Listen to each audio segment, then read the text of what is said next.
I'm recording now too. Okay. Yeah, I'll share it to the Discords, to the Genesys Discord and some other ones. Let me just do one real quick thing here and see if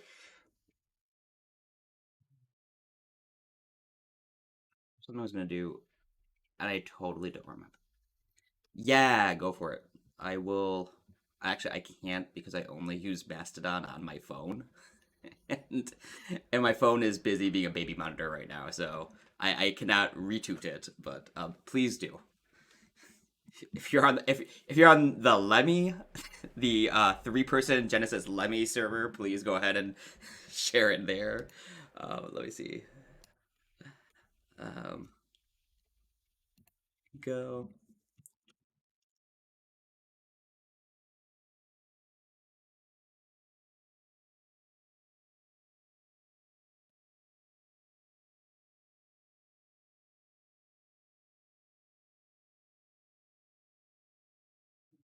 Wrong link. This is the. Yeah, you sound totally fine. Um. Oh yeah. Yeah, you sound fine. Like there's like a little bit of like staticky when you're talking, but it's not like it's it's just like background bass level noise, so it isn't really noticeable. Um. The question is, how do I link the? I don't know how do I get my own Twitch stream?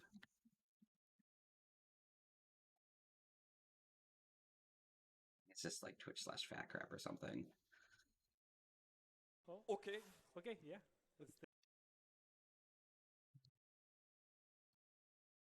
There. Ah, perfect. Cool. All right, it's there. Let me minimize that.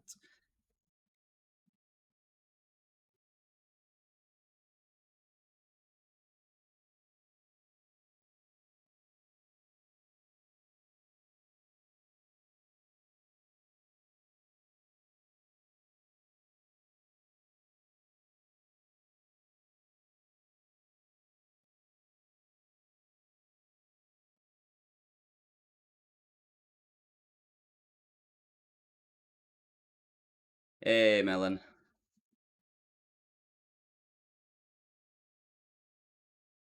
Okay, oh, can you not hear us? Oh, okay. Yeah, sorry. Yeah. He is in the Twitch chat. So, yeah, I was if I'm about to drop a link into the Discord, the community Discord. So, you should be able to see it there. And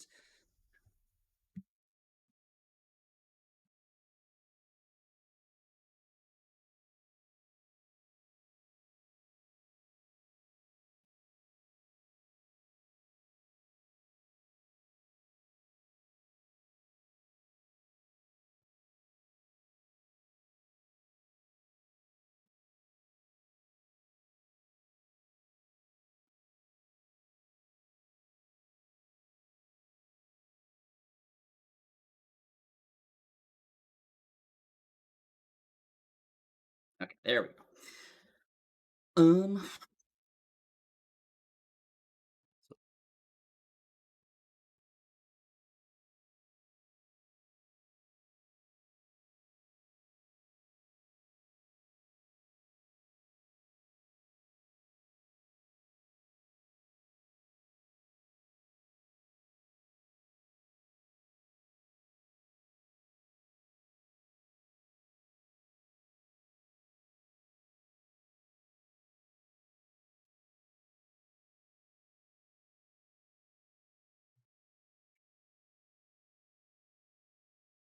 I'll drop it into.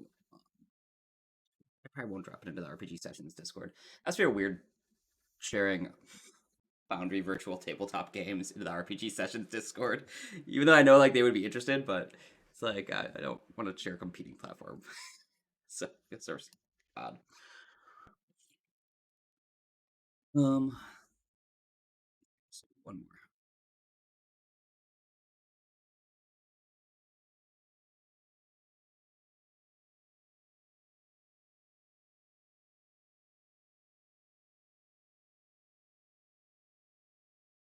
Yeah, I would just mute the yeah, I would just mute the uh the Twitch channel. Like if you hover over the video, okay, cool.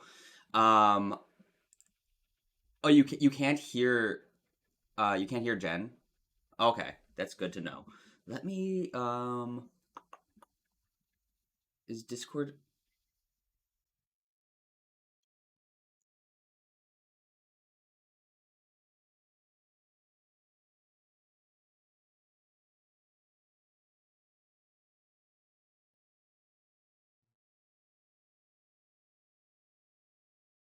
where?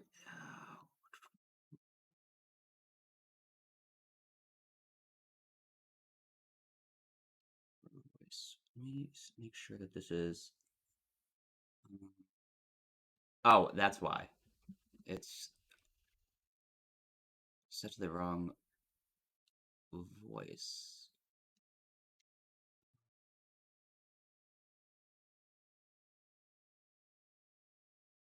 This, I think. Yeah, Genesis. Okay. Here, try just saying something now, and then Hello, can you hear me now, MelonLord? yeah, as I had Melon, can you hear Jen just now?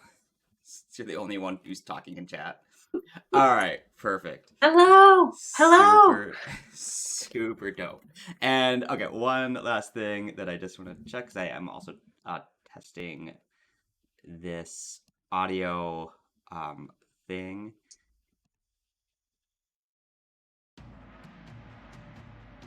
Okay, is that super loud for you?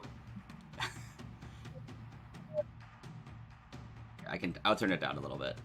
Um, I mean, I agree that it is, somewhat epic sounding, but it's very loud. Okay. I also have like a whole bunch of timpani like right behind me. Um, let me try this. Why is this?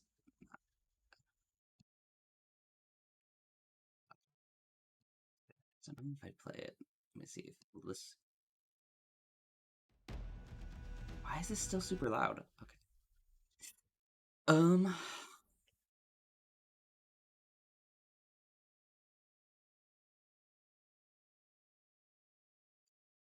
Oh, oh, it's hard to hear for on That's your side, interesting. Melon. Oh That's my goodness, if you had turned it louder, I would not be able to converse with you. yeah. Like, is this really loud right now for you? The ambient sound? That is loud, yeah. It is? Okay. Yeah, I don't know why this is all like. Well, so I can. Yeah, I can do that, and this just manually set each track down to like something not insane. Okay. Um,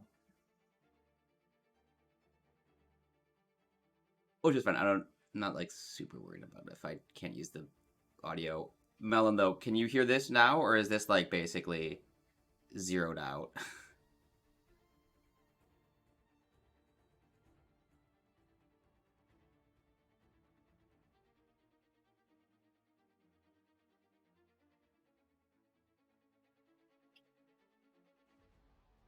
Whereas like Nothing. for me, it's like, Interesting. okay, this is nice and like quiet in the background and I can still like Yeah. concentrate on the talking. Yeah, this is a good level for me too. So I'm curious why um oh, I know why. Okay. I know what's going on.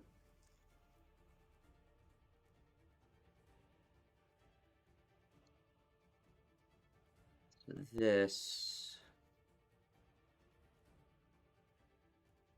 Sorry, this is the stuff I was hoping to get to like sort out before the intended start. Um Well, while you work on that, I will entertain MelonLord yeah. with a display of my Marshall fan. um okay, so that's the source properties.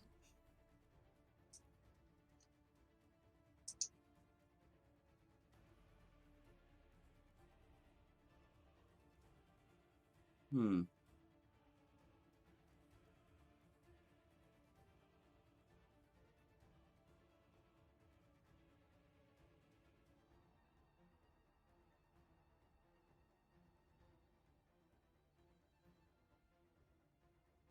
see. So this is the pin that holds the fan together, MelonLord, and this is what can pop out if you use the fan too much, and then like the whole thing just goes flying apart.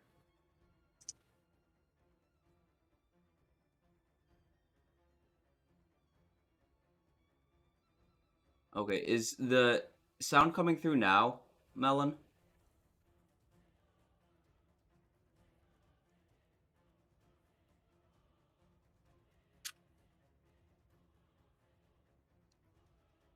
And if not, I'm just gonna give up on it. And it's fine. It's not that big of a deal. All right, whatever. That's cool. We have the sound, so that's fine, and it's now like a non-insane thing. Also, this is does not need to be the playlist that's playing for like the intro music. Um, yeah. So I'll just do a quick introduction. And probably right after I do this, this is where I'll cut into it on the YouTube video. But yeah, welcome to this stream. I'm here today with Jendefer, as she is known in the community Discord, and we are playing the Unmastered Play Guide, or the UPG, which is a product that myself and MelonLord, who was going to be here tonight but couldn't make it because he's feeling under the weather, have been working on for quite a while. And specifically, we're playing in the structured mode of the UPG, which is this sort of setting within, or a mode within the UPG rules that helps us sort of build a traditional story arc, a 3 to 5 act story arc.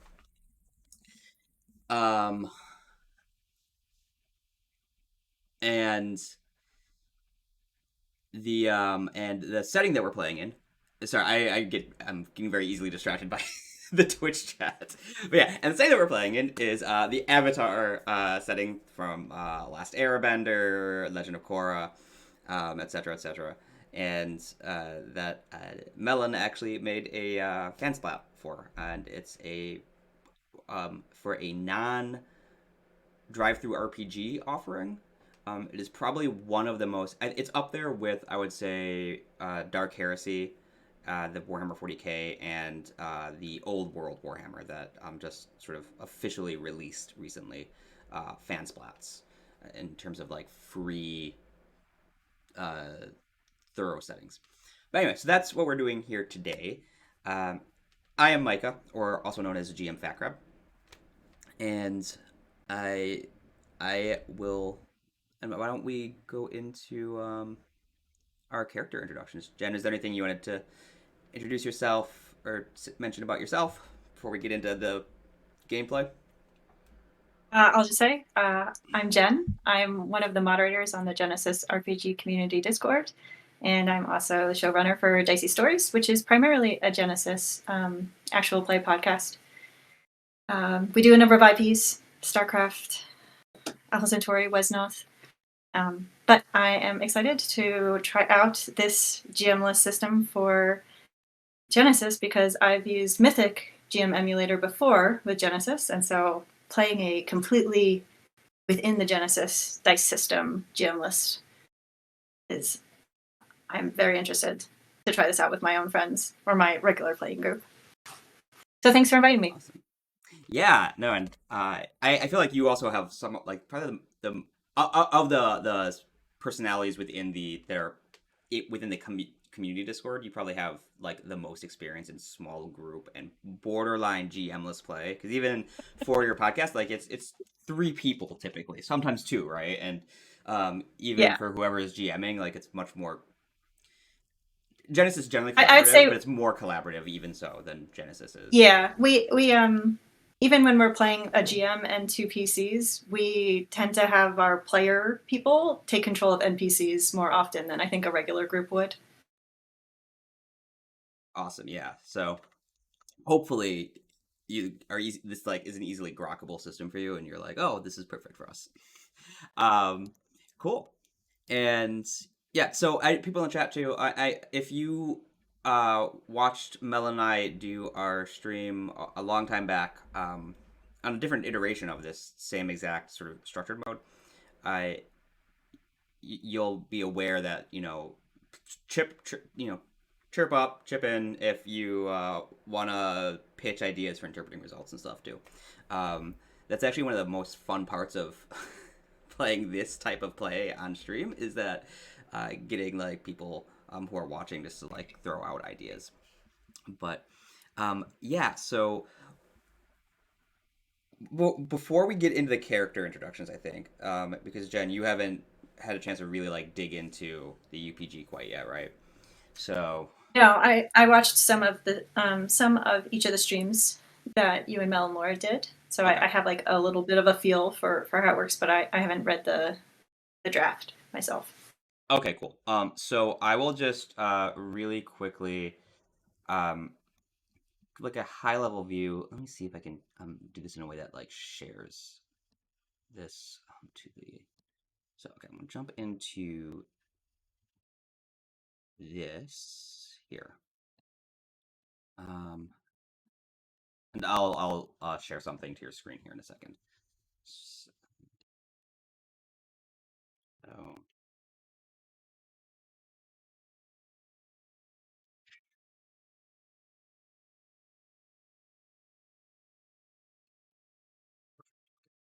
okay, it. Ah, the PDF. God, yeah, I have a spam bot in the Twitch chat, which I don't know how to deal with. So I'm just gonna hopefully it doesn't bother people too much. Yeah, so this is the PDF. Let me. Oh, I'm getting a really weird view, but if I let me hop into this real quick, and I can probably.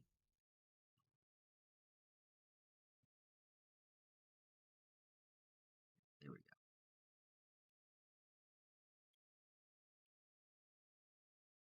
So there's I'm trying to make sure the stream can actually see it too. But so if you go to so if you just like skim through this real quick, you'll see that there's like a ton of stuff here. There's a bunch of there's goals, there's oracle tables, there's play sheets and everything. Um, we don't need to get into all of that to start, I think, because that'd be a lot, and it would defeat the purpose of this to some degree. But the big thing is towards the end is the structured mode gameplay. I don't know if this is. Yeah. So there we go. So towards the very end, we have this structured mode gameplay, and it starts with Act One. And in each of the acts, there are system moves, and system moves are range from stuff that you could typically do with threat spend and other and like your spender tables, to things that like are totally unusual for spending that amount of whatever you have. So, but there's specific things that are tagged to particular events, and eventually there is a trigger, either mechanical or narrative, that will move the session to the next act, to Act Two, which has different system moves, and then the goal is ultimately to go through all of Acts One through five, is possible, but really it's or not acts 1 through 5. It's 3.5. But they go through all 5 acts. You can go through all 5 of them. Usually you'll go through 4, sometimes even 3. The first act is like an introductory session. So it's not necessarily or an introductory act. So sometimes if you have been playing a campaign for a long time, you're not necessarily going to have to like reintroduce your characters, but it's also a chance to like sort of shine a light on your character's strengths and everything. The last act, 3.5, is this act that's all about recalibrating um, your motivations. So because the assumption is that you are going through story arcs, which is pushing your character through character arcs. So you're going to have some sort of evolution of your character beyond just the mechanical experience at the end of in Act 3.5. And but the crux, the ones that you always go through, you're always going to go through the sort of initial setting the stakes, call to action act. You're also going to go through the progression, the middle act, and then you're going to go through the culmination and like everything is coming to a head act. And those all have different sort of triggers that transfer you between them and whatnot. And I can close this in here. I also don't need to be interacting with this anymore. Cool. So, what we will do though is we have we built our characters ahead of time, right? But we have not created the key things that we use to sort of track stuff in the UPG, which is we have campaign goals and adventure goals. In the structured mode, the adventure goal comes up as just part of the way that the session works. Like you end up having a call to action that's generated usually, so we don't have to roll an adventure goal. Though if we, for whatever reason, end up getting through Act 1, it's like we don't have any actual call to action, then we can actually just like roll on the table and figure it out from there and sort of force it. So there's always like the brute force approach. The campaign goal is something that is individual to each PC, and you can also have more than one of them. Same thing with adventure goals too, I should say. But campaign goals are like long-term goals. That is sort of like what your season story arc is. So your campaign goals are going to be, we recommend a minimum of 10 steps, but can be as many steps as you want. We will roll for those at the beginning of this to set that. And we'll go through, actually, there is a sort of like cheat sheet, a step-by-step for each of the modes. So we'll just go through this step-by-step for structured mode, which is on, man, this like view really screwed up for me. Sorry, just 1 second. Why is this being weird?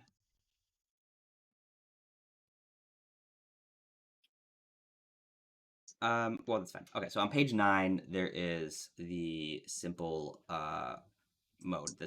Sorry, not the simple one. The structured mode step by step. So we'll go through that, and we'll sort of like walk through it, and then just by virtue of walking through that, we'll sort of have an understanding of what's going on. Because there's also momentum and entropy that's mentioned at the top. So we'll get to that in a second. So I just want to get to the other part, just so like we're all on the same page. In the journal section under UPG, we have a couple of tracking sheets. So I'll show these to everyone. Perfect. So we have the game tracker, which has all of our characters. I haven't filled anything out on this yet because that includes the campaign goals and the adventure goals and all of that, and that's for like tracking a long-term game. That's for tracking your campaigns. So like that, we don't need to pay too much attention to, but we'll go through it because it's easy and quick to do. The other thing is the structured episode tracker, and that is important that we fill that out as we play through, because one of the things I forgot to mention about the act is that they are tied to specific this gives like a cheat sheet as we're playing to like use things. So the acts are tied to specific motivations. So act 0, though it's actually act 1 now. I need to fix this, but the introductory act is tied to strength. The next one is tied to your flaw, then desire, then fear, and then you have the recalibration as the final act. And so we want to. So if you're playing with, yeah, if you're playing with multiple PCs, like each of their individual strengths is related to the first act, or do you like pick? Yeah, we want it exactly. So in the very first act, what's going to happen is that we are going to basically create some small scenes. It's not intended. It's like an introductory act. So it's sort of like in Aladdin, right? The cartoon. I have never seen the terrifying other versions of it, but the cartoon of Aladdin, right? The very first scenes you see of Aladdin are like him running through the bazaar and like showing off his dexterity and that he's like very cunning and like slick and everything. So it's like it's showing the strength of your character, like what your character's really good at. So you just have like a Okay. quick scene that emphasizes that. I think when Melon and I did this one, we it was in Keyforge, and his guy was like a negotiator. That's right. It was like it was like a savvy negotiator, business schmoozer type guy, and like we had the scene with him like at a negotiation with a business interest, and then my character was like a tunnel vision, very focused, but and so we had like the scene emphasized my character like focusing on something basically. Um, yeah, so ideally you want to do it for each character, and same thing for all of the acts. You really want to like try and bring up the specific things. If you look at the tables, so if we look at say, let's see, if it's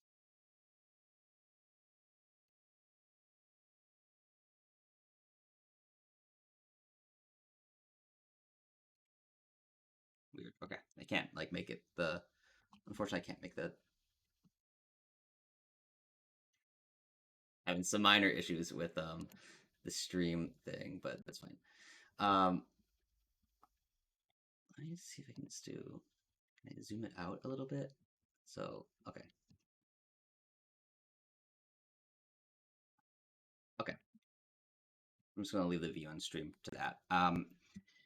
But sort of yeah. So if you look at the tables that are on the side of the actual game map that we have, you'll see the system moves in there, and some of the system moves will say like do something that relates to a character's strength, right? So in the first Act One system move, the one threat, the PC that generated the result makes an easy discipline check related to their strength, as they risk getting too set into their ways, and then there's a failure condition. So, in theory, it should force your characters to sort of like grapple with their motivations. But so the other thing that we use the tracking sheet for, though, if you have any other questions, just like interrupt me.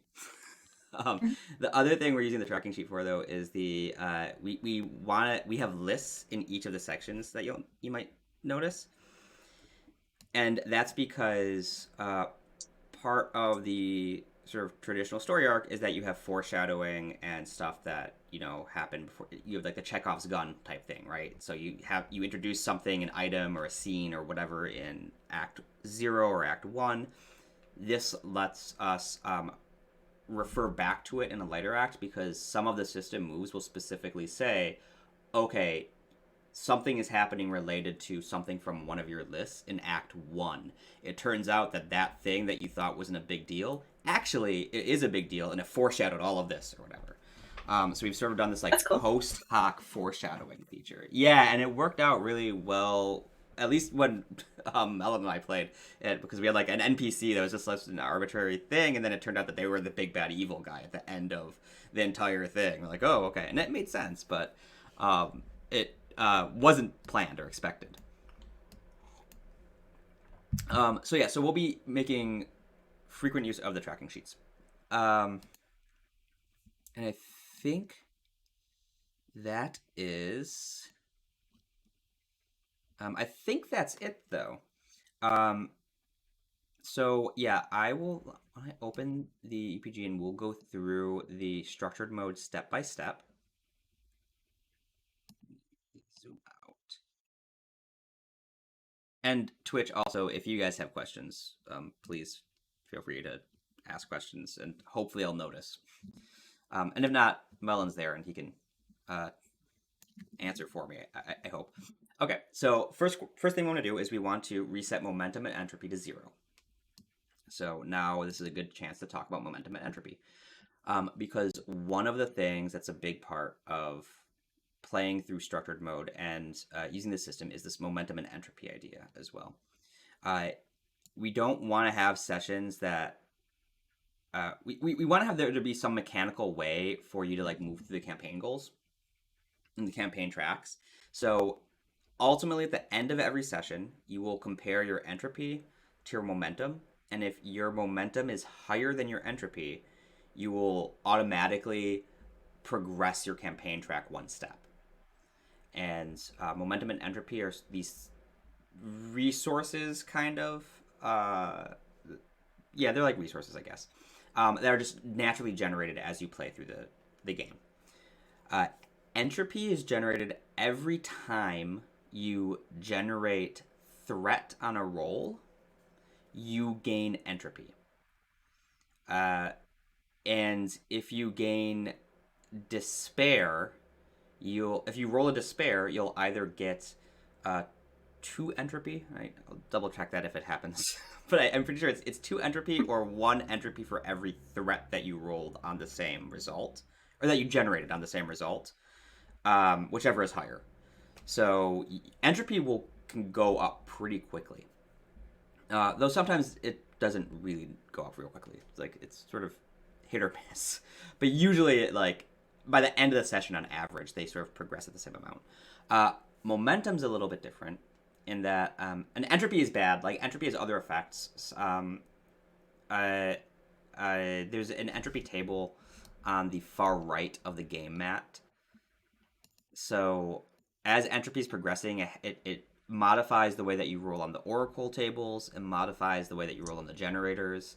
It modifies if you hit like when you hit 6 entropy, for example, you'll like immediately or as soon as possible you'll flip a GM story point and have the system do something with a GM story point. So if you haven't been using your GM story points, because it's easy to forget, especially when you don't have a GM, this will force you to do that.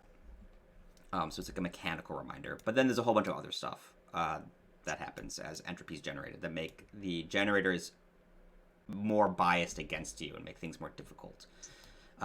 Which it reflects like tension building as the story progresses towards the culmination of the story. Now, the momentum is the flip side of that, and every time, and yeah, like Melon's saying, it sounds a little fiddly, but like once you start playing through it, it's pretty intuitive and it's not crazy. The big thing is just like remembering to like check your momentum and entropy, because that can be easy to forget in the sort of heat of the moment. Are these things that only go up as you play? So, yes and no. So, um, entropy, there's no way for you to intentionally bring entropy down. Entropy is always Okay. increasing. The stakes are always increasing. The pressure is always increasing in the story, right?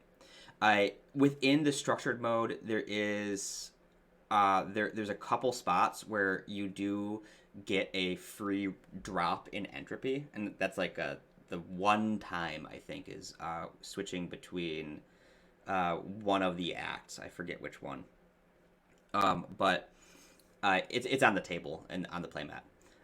But that will like give you a quick entropy relief. Otherwise, entropy keeps increasing. Momentum, on the other hand, is the flip side of entropy. So the way that momentum works is that momentum, every time you make a check, you gain momentum, 1 point of momentum. However, you don't gain momentum when you're making combat checks or structured encounter checks. So it's balanced out there, because otherwise that'd be kind of crazy. You do get 1 momentum for entering into a structured encounter, but then you stop gaining momentum. But entropy is still increasing during that encounter. So they have slightly different rates that they increase at. Momentum, aside from being used at the very end of the game to try and gain steps on your campaign track, you can see there's a momentum spender on the right side here. And the momentum and you spend momentum to do big things. So some examples are, for 1 momentum, you can add an ability die to a pacing roll or a scene complication. Or you can spend one to add a boost to an oracle or an NPC table roll. So like you can slightly nudge the generators and oracles. For 2, you can change the face of a single rolled die in an area features roll, so you can have like a more direct. And that reduces, you lose that momentum. That goes up though, so like 3 momentum, you temporarily recover all your wounds, but then you also suffer them again at the end of the session. So it's sort of that like pushing your character two things. That's actually one of the spends that we used in our session last time, where my character ultimately died, but I was able to spend momentum to like at least make the death epic and helpful. Um, Okay. and uh, yeah, and then like up to 5 momentum is like as an incidental, the most recent check made by the PC may be re-rolled. Right now, the way that we present it is this is like it's a very rigid structured, like this is what you spend momentum on. There's no, it's not like guidelines the way that threat and advantage spend are. I think I might soften that language because I think that those are just like play however you want, but this is like sort of like the level of efficacy any of these momentum spends should be. The key thing here though is that you are spending momentum so that if you spend momentum too much and by the end of the, since entropy doesn't go down, by the end of the session you end up having less or equal momentum to entropy, you won't progress your campaign track, which is, I mean, it's fine, but it's just like something that, you know, for an ongoing game you want to keep in mind. So that's momentum and entropy, and we are so if you look at the top of the mat, we have the little tracker. I'm going to update that and move those. Can I grab them? How do I? Heck? Okay, so we should be at 0 for momentum, and I can't seem to grab.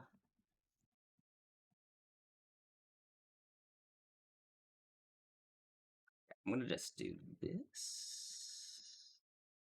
This will be. Oh, is that? That's not. Hmm. Eh.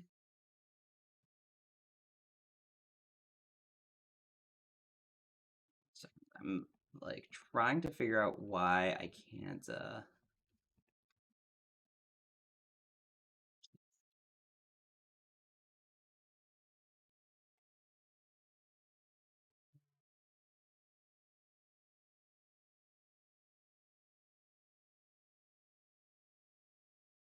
On the wrong layer or something.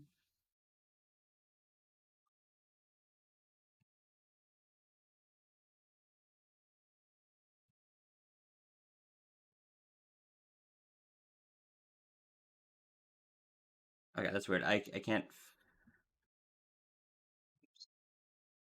So this one I can't like put on top of the track for some reason. So I'm just gonna put it like at the bottom of it. So Okay. just keep in mind. But yes, oh my god. There we go. Okay, so that's at 0 though. All right. Yeah, I don't know why that is like that. Okay, cool. So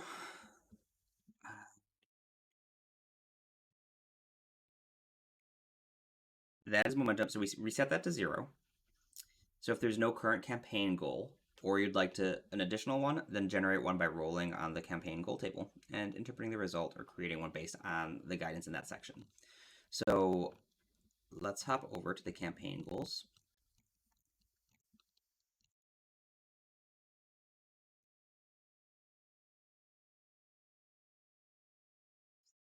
I'm trying to find them in my own document, and it's distressingly more difficult than it should be for me. Here we go. Campaign goals. This is why bookmarks are wonderful. All right, here. So on page 16, there's a 16 and 17. There's a giant table. And yeah, let me. I will share this to the stream. Just show that. And then, oh my god, come on.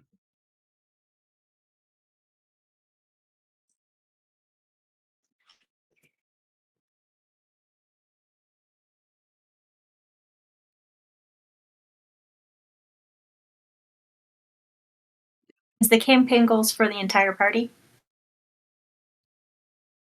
Sorry, just 1 second. Trying to. The campaign goals. No, that is for your character. Okay. So, and you can have multiple campaign goals if you want. It.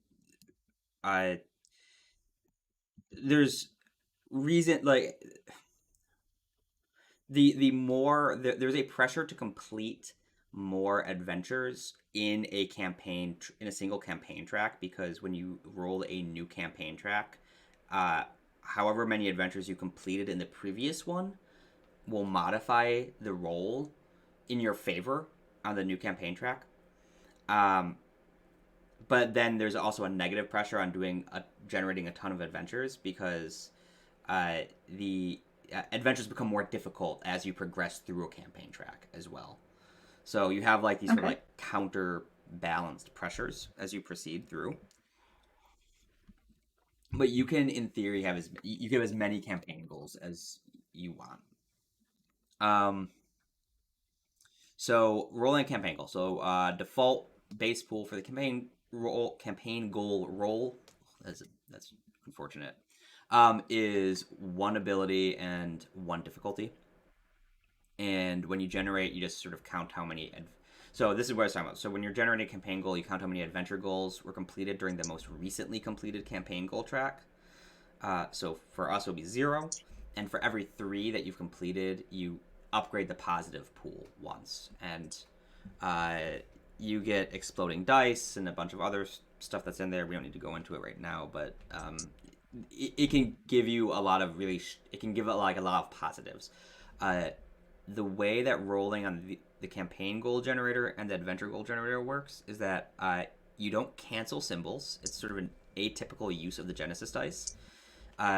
They basically, your positive dice and your negative dice act as index values into the table. So your rows, your columns are your positive values, and your rows are going to be your the negative dice. So perfect. So yeah, so you just had so it's a wash on your purple and advantage, right? So you're gonna be so that sets your campaign goal to I can't let it happen. And A so great calamity is coming, and it must be prevented. The thing that must be prevented could be a ritual, physical process, or some other event. Regardless of what it is important to prevent it from happening. This row on the table 4 is labeled with the number 10. What does that number yeah, refer so to? yeah, I was about to get in that. So that means that so if you look, there's an asterisk right under the table thing, but I'm struggling how to make this as like clear in the text as possible. That's just the recommended steps in the campaign Ah, track. So yeah, so like a wash is going to give you 10. If you had gotten say double threat, that'd be 20 steps. So it'll take you a long time to complete this. So perfect. So let's update the tracking sheet with that then. Um,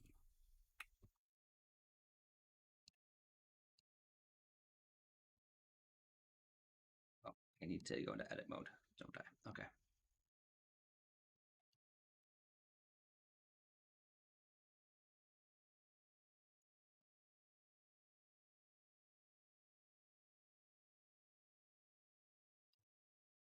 What is your character's name again? Ligaya. Ligaya. Okay, cool. Yeah. And This is after we already generate a all this, good. we'll introduce our actual characters. I was gonna say this is already a good goal for me because her fear is failure. I can't let it happen. Nice. Okay, perfect. And yeah, so what do you have an idea of what that actually is yet, or do you want to think about it while I roll mine? Let's have you roll yours because it might Sure. help us come up with something that's like the same Yeah, that's a event. good idea. Yeah. All right. So we'll do.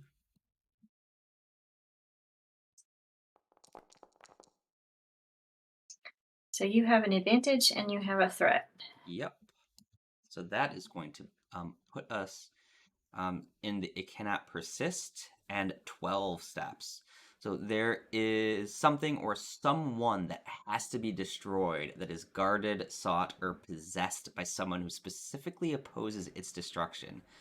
If it is a person, then not only does that person oppose being destroyed, but they have the means to make it challenging.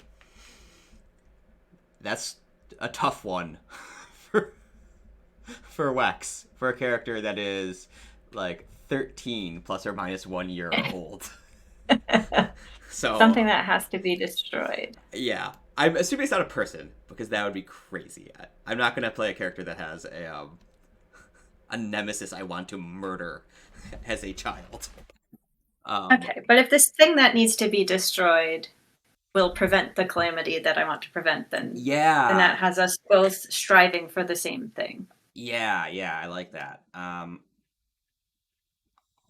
me just put this. Let's see. So this is Legend of Korra, kind of like first season ish. Um,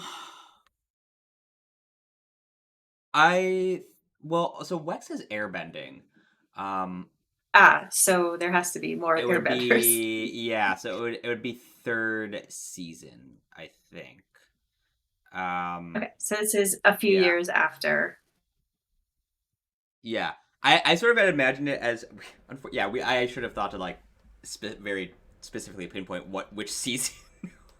I had imagined it as like just being after the show, but why don't we set I it mean, that's okay to too. okay? We'll try and of I don't know that I mean we're in Republic City, so there's not really that many spoilers. Why don't we say that's actually I said that, but that's I am realizing as I just finished watching season 4 that's just not even remotely true. That makes no sense. There's a lot of spoilers if we were to set it after the show, and I know that you haven't made it through all of the seasons yet. So, why don't we set it at season in like around in season 3 ish? So, Okay. I'll minimize any knowledge. So as far as we don't know why, but people are airbending again. Uh, Okay. so, um, let's see. I have track 12. So so Ligaya's background does involve like the criminal underworld of the city. So this thing that has to be prevented, like it could be some sort of something related to like the underworld, like the triads are like actually all going to merge, or something Mm. like that kind of level of like that would be really bad. Um, but if something has to be destroyed to prevent this, I don't know. I no, Artifacts. I think we don't need to know necessarily that like how they link up right now. Right, but I think Okay. I like that though. I think that because what I'm thinking is that yeah, so maybe there's some sort of criminal thing going on. There's different triads that are um uh there's a meta triad Like that's there's a potential forming. merger. Yeah, yeah. Like the triads are consolidating power to become something that is actually a threat to the city itself, not just like a criminal element to the city. Um, so um, so Ligaya's campaign is maybe like um,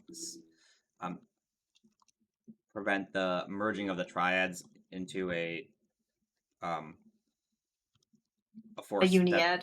yeah yeah there we go yeah into a uniad there we go yeah um but specifically and that could threaten the city.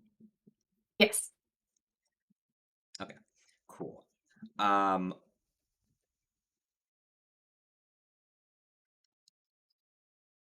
and then I think for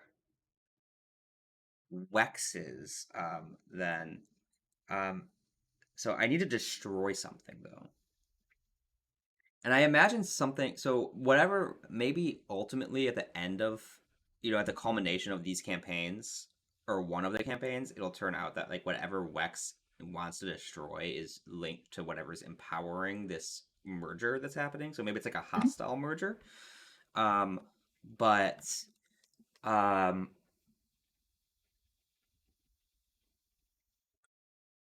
Hmm.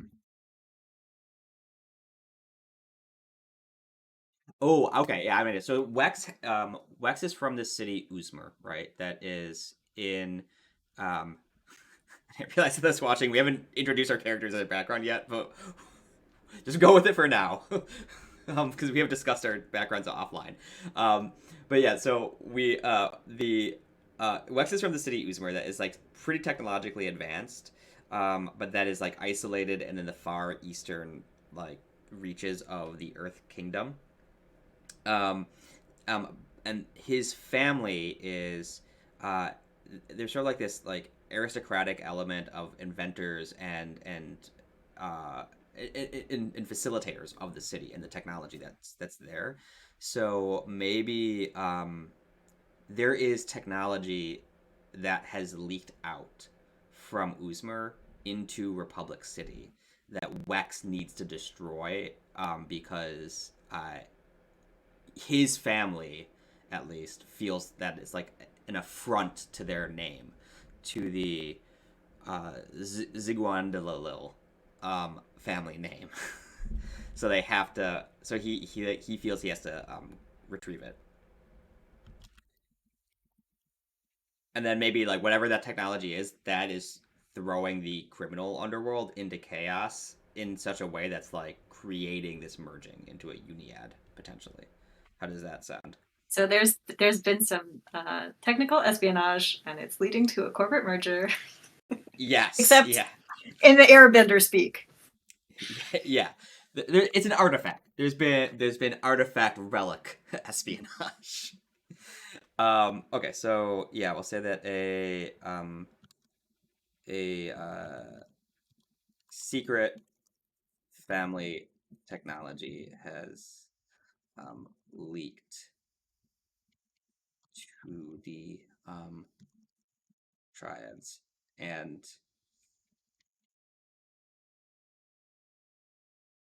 Wex is determined to destroy it.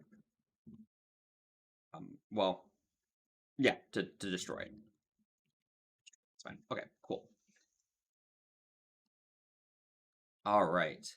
So we have our and oh, let me do one more editing thing. So I think that so Wex probably isn't super concerned. I mean, I don't think Wex knows a lot about the criminal underworld in general.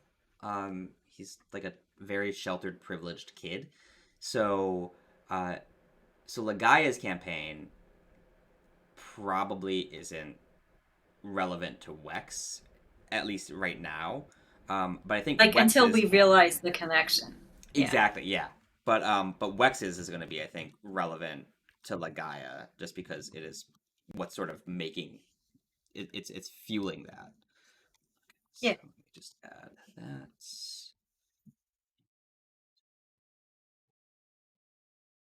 All right, cool.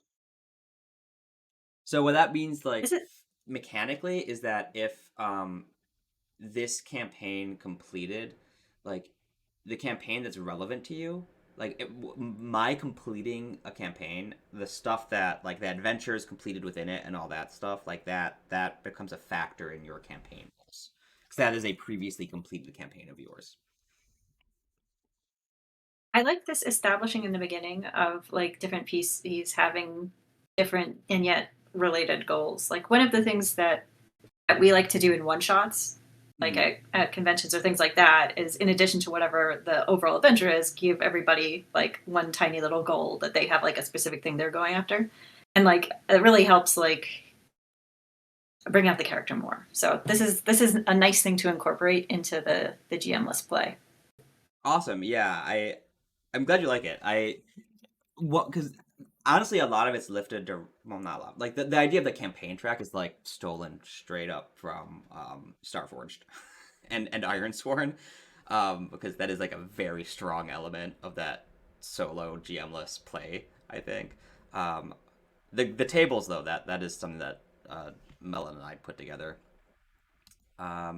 Cool though. So okay, so that is so we have our campaign goals and let me go back to step by step and we'll go to the next step.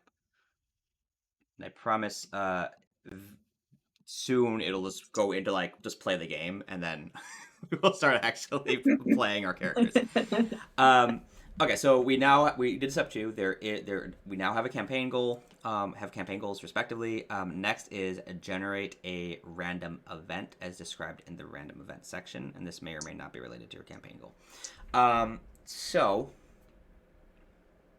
before we do that, let's finish filling out the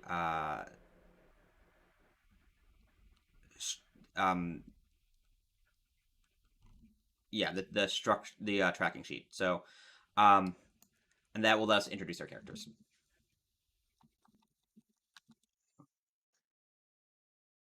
Yeah, okay. So first player character. So Jen, maybe you want to introduce your character, and I'll put this Ligaya and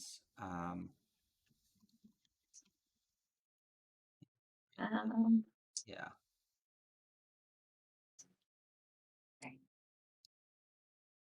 Okay, so Ligaya, she is a 16-year-old of Fire Nation and Water Tribe descent, but she is not a bender.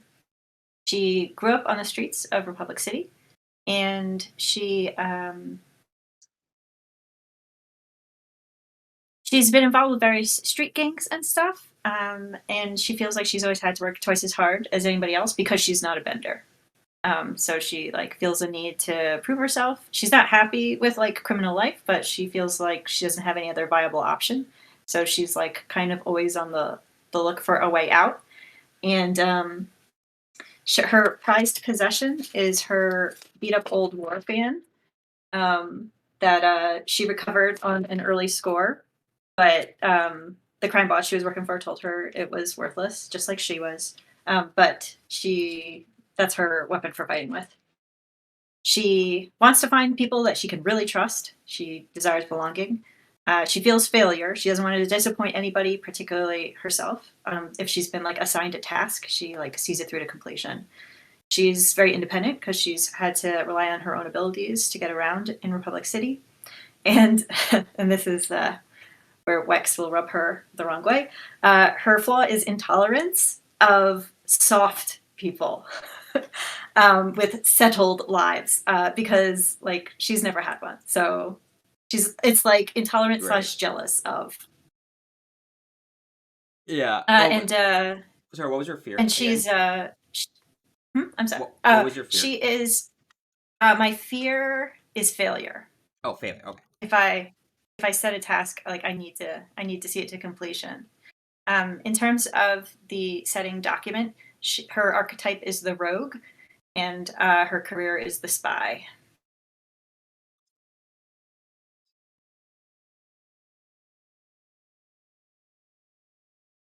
Okay, and yeah, so no important items. We have the war fan, right? That's an important item. So we can put that there. An inferior war fan. Inferior war. Yeah, I'll make sure to include the inferior. There we go. Perfect. And so, but no important events or anything yet, because these are new characters. So, mm-hmm. Let's do this thing. Oh, that's.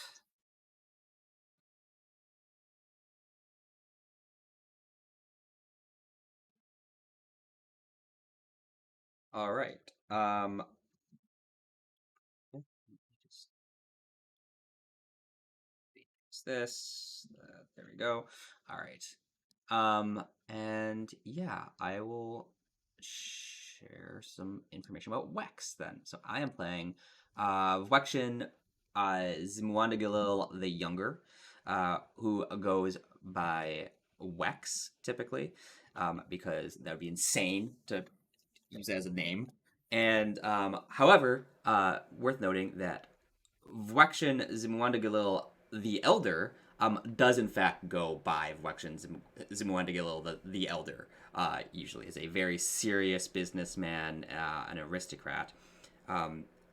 Wex and his father are from a city state called Uzmir in the far eastern reaches of the Earth Kingdom, and it's a pretty technologically advanced city in that it uses steam power because it's a volcano that's right on the coast on porous rock. So so the lava tunnels and the lava meeting the sea create effectively natural conduits for steam all across what has become the city, and they have developed sort of incredible. I imagine it to be sort of so the Antikythera device, this like ancient Bronze Age device that was found in the Mediterranean from a forget. I don't think it was. I don't think it was the Antikytherans. I don't think that's the actual civilization that it was from, but it was from like a classic civilization, Bronze Age civilization. It was very advanced gear structure and metal work. I imagine that it's like this or like bronze work technology that's like bronze and steam, and bending is used to like move steam through devices in different ways. Um,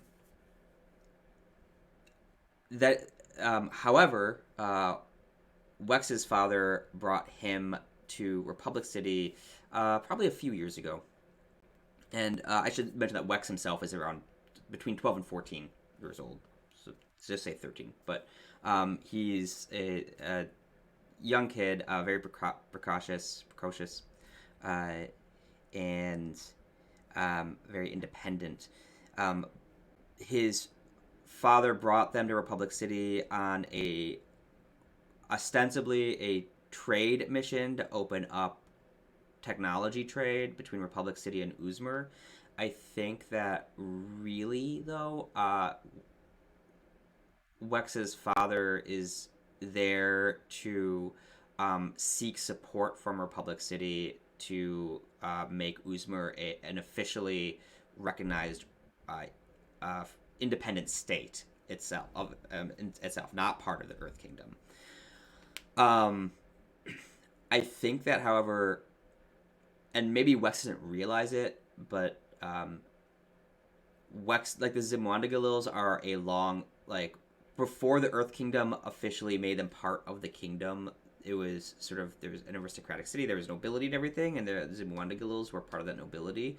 And when they became incorporated in the Earth Kingdom, they became a much more um,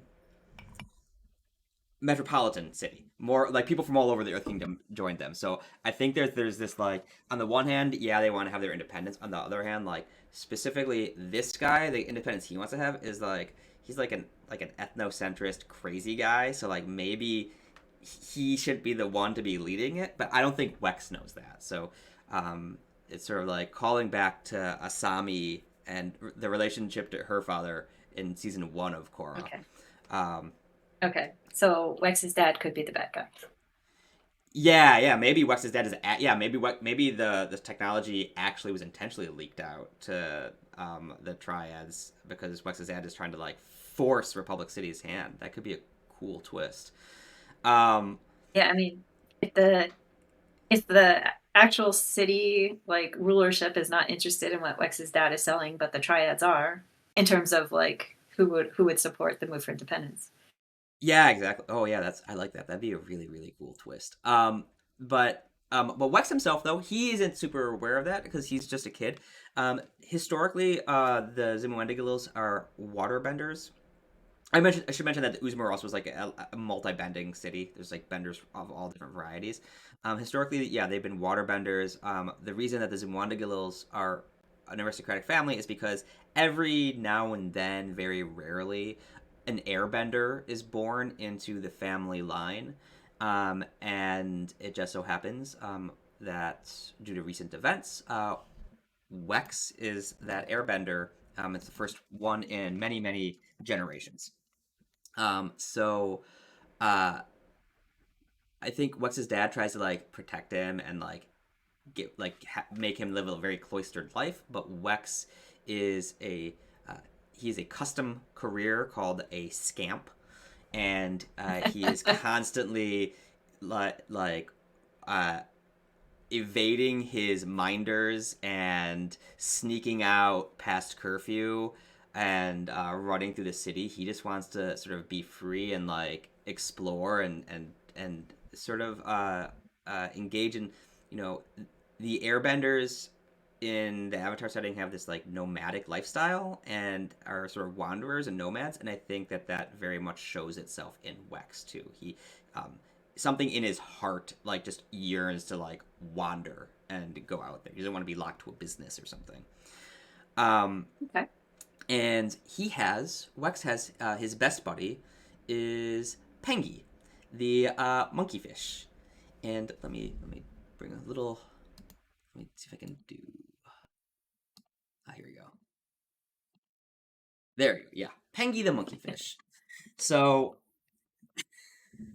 um, Pengi Wex came across Pengi when Pengi was, I don't know. There's like some sort of like it's a local creature native to the region, and Wex sort of like immediately had a bond with Pengi when Wex was like 6 or something, and Pengi and Wex have been best buds ever since. So Pengi often helps Wex with his misadventures.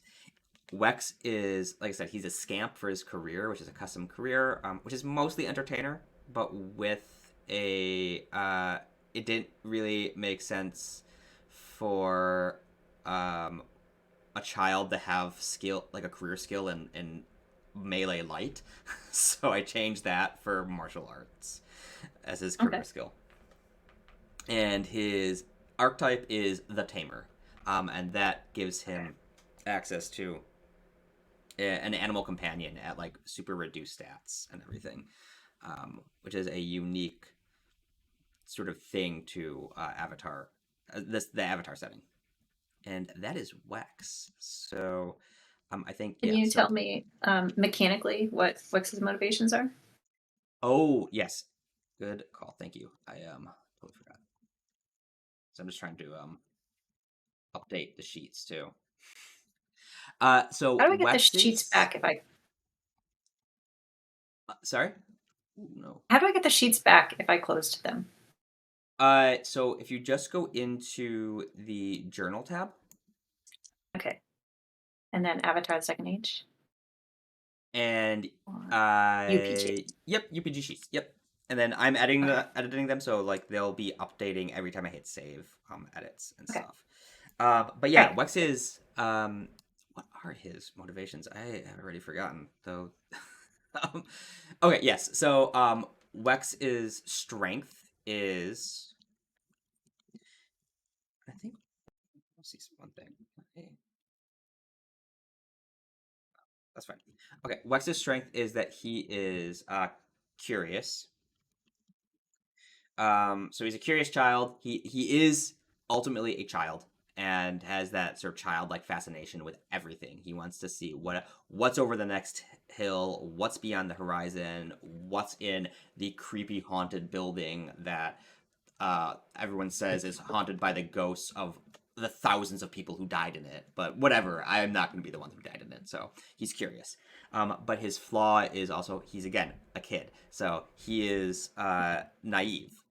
He doesn't really know how the world works. This might be something that rubs the guy the wrong way, actually. He, I think that he is very much like a. It's my go-to reference. It's like The Office, or not The Office, the Arrested Development. What's the cost of a banana? $10? I don't know. It's just a banana. That's barely anything. Like very does not recognize his own privilege. In his sheet, there's an Uzmarite saying, "The youth know only what they wish the world to be, not what the world they live in is." His desire is freedom. He has that, and I think it's related to his airbending. That just innate desire to not be tied down to a city or a place. He wants to roam. and he is a very controlling father too.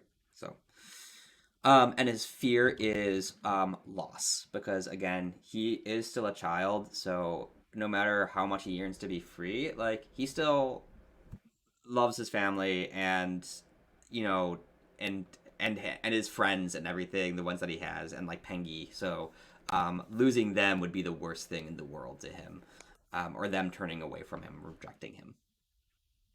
So those are his motivations. Okay. And yep. So I'm putting these all in the structured episode tracker too. Because Mhm. again, like I said, the thought is, and we might not do this in this session, but maybe we will. I don't know.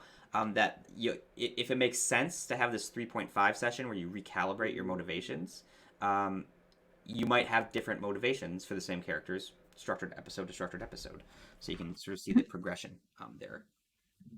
All right, and let's see. So there's that. So now, though, with that said, we can generate a random event. So, generating a random event is in it's one of the tables, one of the many many tables in this flat. And this is before we actually have an adventure goal? Yes, because in this mode, the adventure goal is generated as we go through the first act. Ah, okay. So, or as we're going through the acts in general, like we get that adventure goal that's generated. Um, though if it makes sense, like again, like these are all sort of like suggestions, so whatever works for your table. But like this is Mhm. how like it's this is how like an emergent story sort of can be pulled out of the act sequence.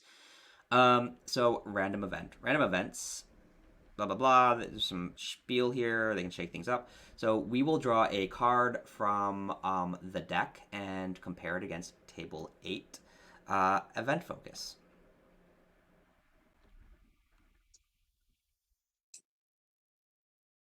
And then after we do that, we will do um,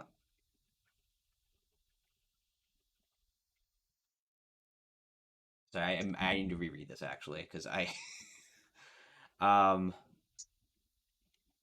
right, okay, yeah. So we get the event focus, and then we use. I don't have the table in here, but we will then need to use the action question oracle. So it's a combination of two things. So we'll draw two cards. So let's see. So there is a draw hand, and I will go ahead and draw two cards, random,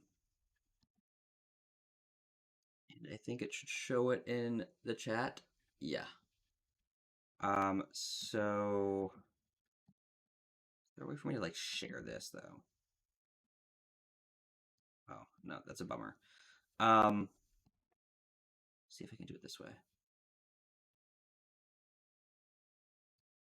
Mhm. Hmm. Okay, well I drew a 9 of diamonds and a 6 of spades. Okay. I thought there was a way for me to like drag it onto the table and like show that, but unfortunately there isn't. So, we apply the 9 of diamonds to the event focus. So 9, and the event focus is on page 21. Sorry. Uh, 9, a discovery, and diamonds, something transformative, um, expected, and or volatile. So it should sort of fit one of those qualifiers. Um, so we'll keep that in mind, and then let's see, 6 of spades for the action question.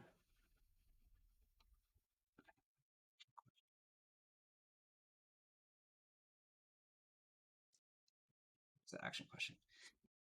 The action question is on page 31. It is table 23. I need to fix that because it says table at right now. Action question. Six of spades. Harm and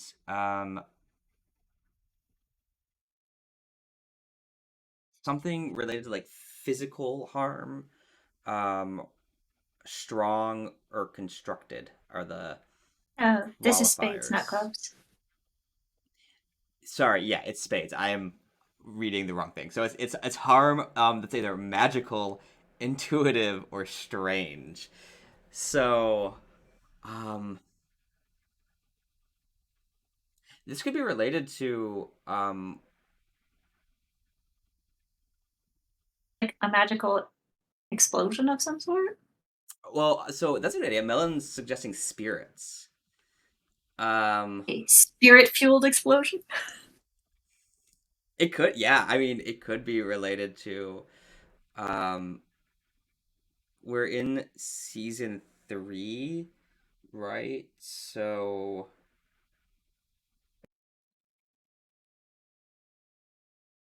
um in season 3 of Avatar, there, well, I don't want to spoil too much. Like, how much spoilers are you comfortable with? I don't want to spoil too It's much. okay. I Okay. understand the TV show has been out there for a long time. Okay. Okay. So, at this point, there is the spirit wilds in Avatar in Republic City. So there is a section of Republic City that's been overtaken by spirit world, like trees and foliage. There's like basically a forest that is powered by the spirit world has taken over a chunk of Republic City. So um, maybe that yeah. So something related to that. Maybe um, Ligaya is on. Okay, what was the sorry? What was the first the first one again? It was event focus. The first one was discovery and expected volatile or transformative. I feel like volatile, like Yeah, Volta. discovery and volatile. Yeah, so maybe Ligaya is you're on some sort of mission for one of the uh on some sort of like criminal underworld mission related to like a triad or something. Because is there a specific? There's not like a specific triad that Ligaya is working with, right? Just sort of like No, I don't know the triads well enough to like have chosen a specific one. So I was keeping it open like just for like whatever would fit. um yeah. So I think maybe the I need to open the right tracker, but um I kind of like the idea of like going to like a warehouse where I'm supposed to like get something and like opening the doors of the warehouse and like all these like spirit vines are there. And this is not like the part of the city that they're supposed to be spirity things at.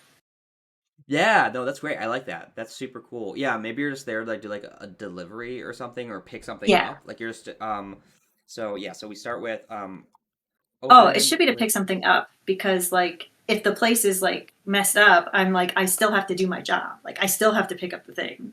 okay, yeah. So So that's Ligaya, like so we open an with impulse Ligaya is to there like to sorry, go ahead. just like the impulse to like investigate because I have to finish my job. Okay, cool. Yeah, I like that. So yeah, Ligaya is open with Ligaya is at a warehouse to pick up um uh maybe you Ligaya doesn't even know what the delivery is, just an Yeah, I think that makes sense. unknown delivery.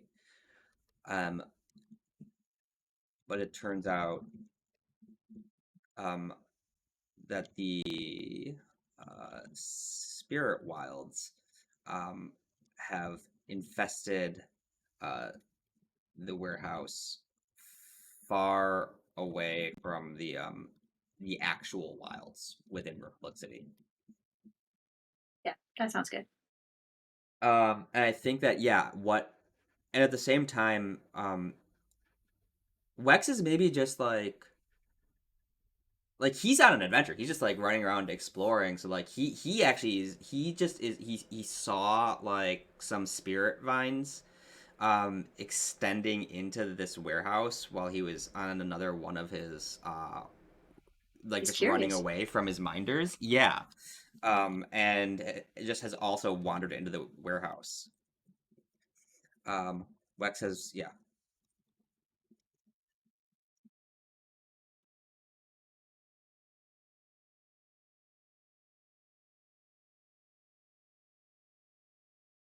Awesome. Okay. So there we have. So that's okay. So we open with Ligaya is at a warehouse to pick up an unknown delivery, but it turns out that the spirit wilds have infested the warehouse, far away from the actual wilds within Republic City. At the same time, Wex has wandered into the warehouse following the mysterious spirit vines and as he evades his minders yet again. Um Perfect. And let me so that's sort of the initial setup. And the next step is yeah, we start in act 0, so the introduction system moveset. So strength, our character's strengths is what we're going to be focusing on for this scene. And you just go through and play through the system moves effectively. So at this point, the structured play mode becomes very easy. Uh, it becomes very easy to at least like know what's going on. So in Act 1, um, suggested difficulty for most checks is going to be easy. And uh, you see at the top of the playmat, there are transition triggers, um, narrative and mechanical. So we transition to Act 1.5 um, when either there's a PC fails at something related to their strength, a recurring or new villain enters the scene, just getting bored. Entropy reaches 2, or momentum reaches 5. So those are the two mechanical triggers at the bottom there. System moves are things like uh, a GM story point can be spent to immediately um, transition to the next act, or generate a noteworthy aspect that corresponds to a PC's strength. Noteworthy aspects are um, things related to the area that are generated by one of the tables in the UPG. Um, and then we have the other like threat and despair spends. So, but yeah, so I think that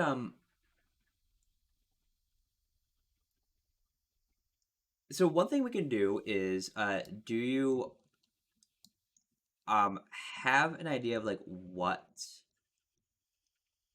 the well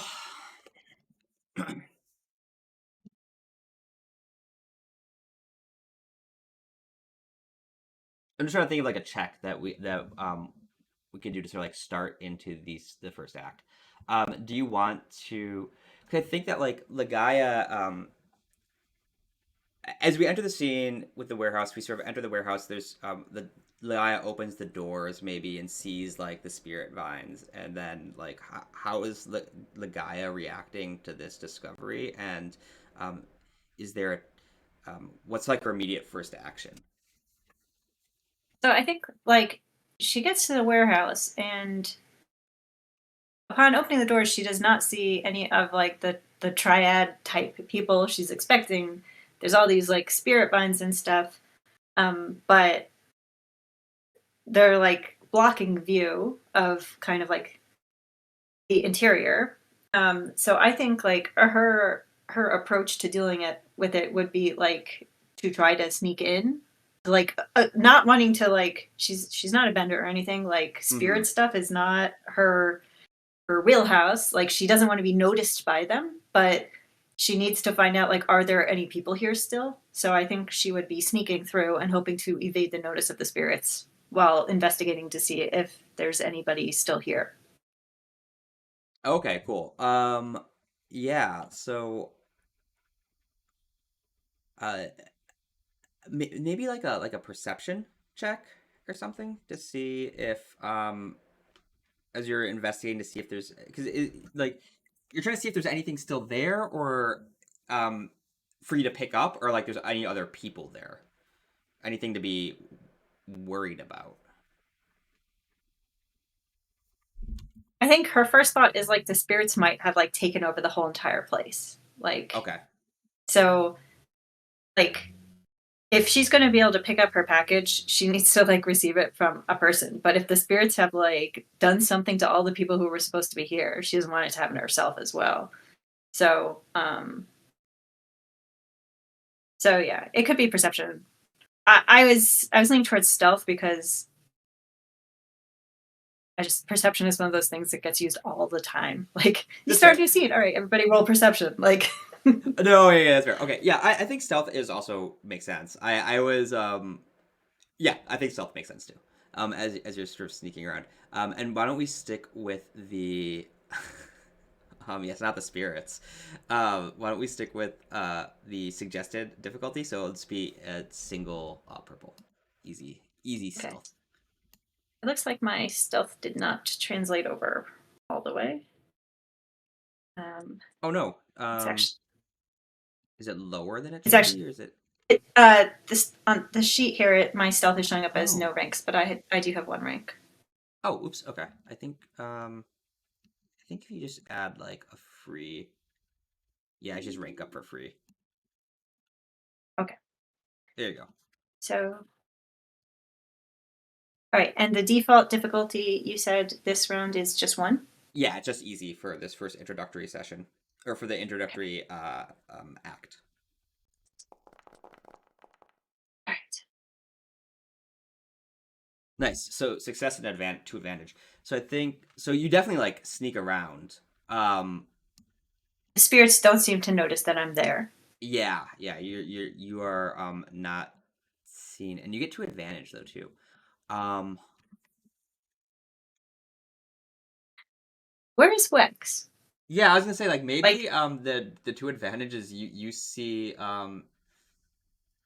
I imagine Wex is like because I'm imagining like the spirit vines have like come in from because you didn't see the spirit vines until you opened the warehouse, right? So I think that the spirit vines probably have come in from like the top windows in the back of the warehouse or whatever, and Wex is like crawling over them and like looking around and sort of just like Wex and Pengi. Um, yeah, maybe with one of the advantage, it would make sense to see actually, um, what is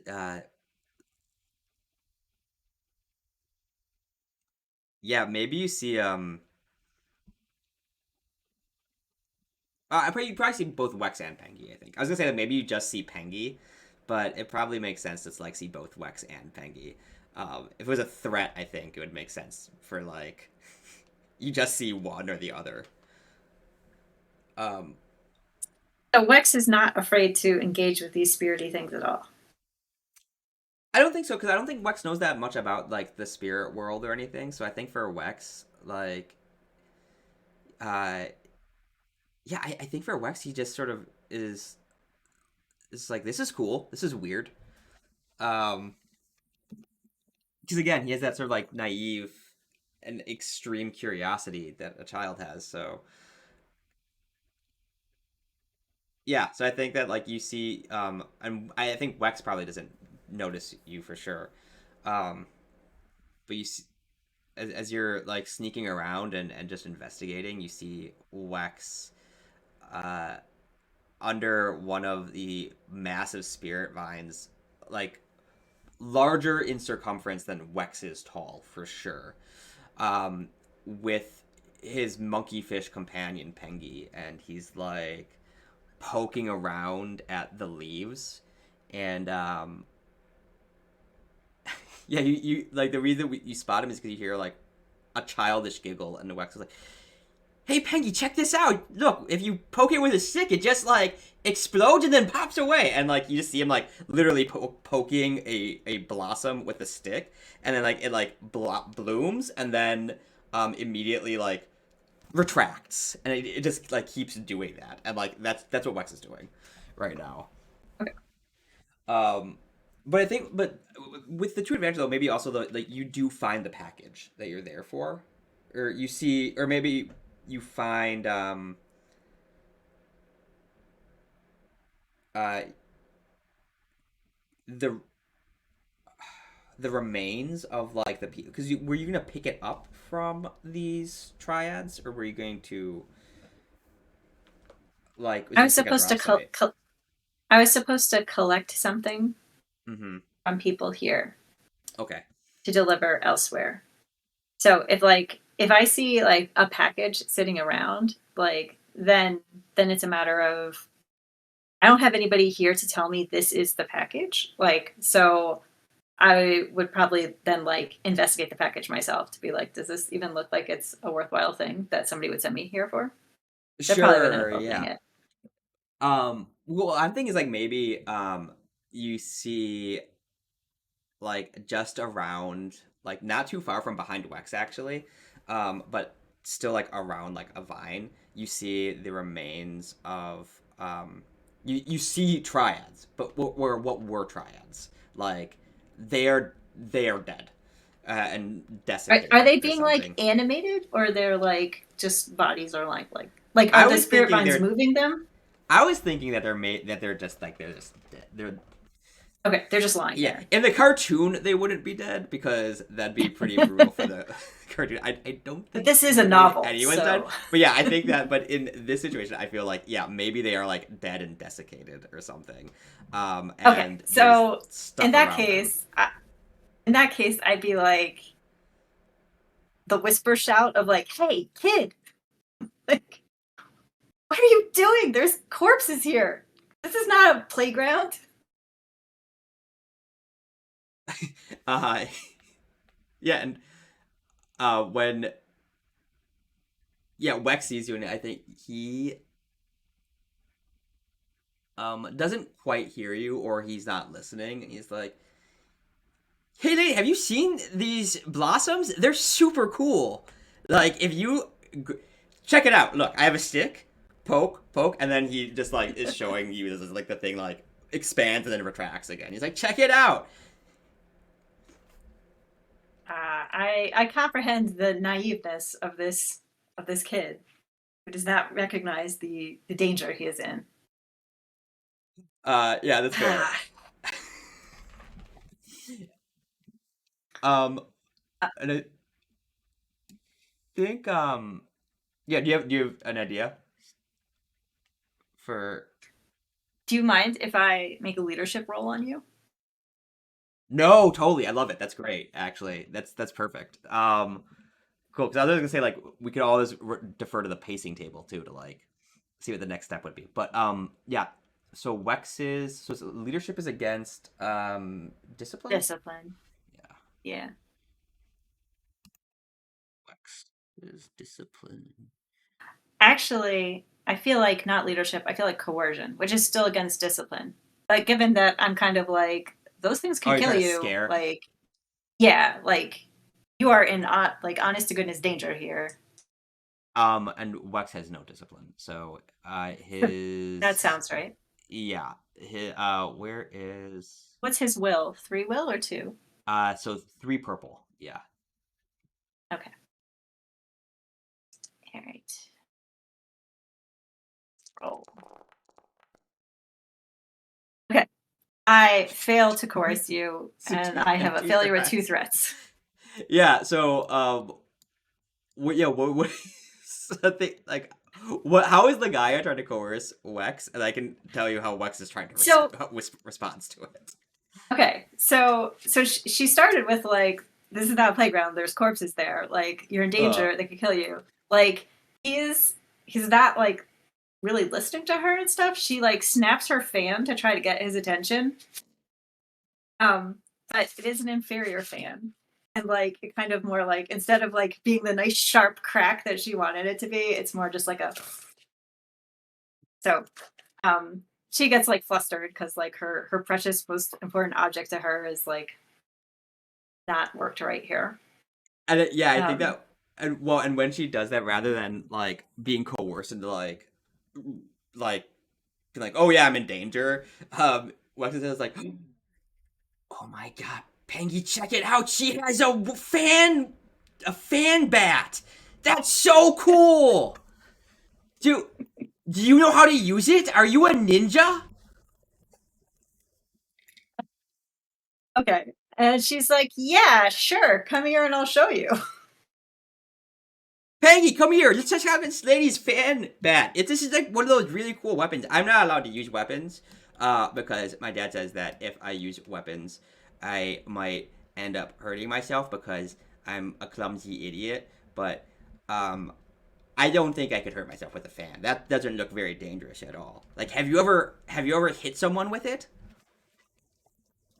Uh so does he come closer? Yeah, I think he does like come Like closer to you, like but away from the spirit vines? yes, yeah. Um, so she's not gonna like strike him like to hurt him or anything. It's more like a bop Oh on the sure, head yeah, kind yeah. of thing. Um, and then like rather than address the issue of am I a ninja? How do I fight with it and stuff? She's just like, what are you thinking playing with those vines? And how long have you been here? Did you see what happened to those people? I Where did what? these things come from? So she like throws a whole bunch of questions because he's clearly been on site longer than she has. So like what information does he have about what happened here? Yeah, and I think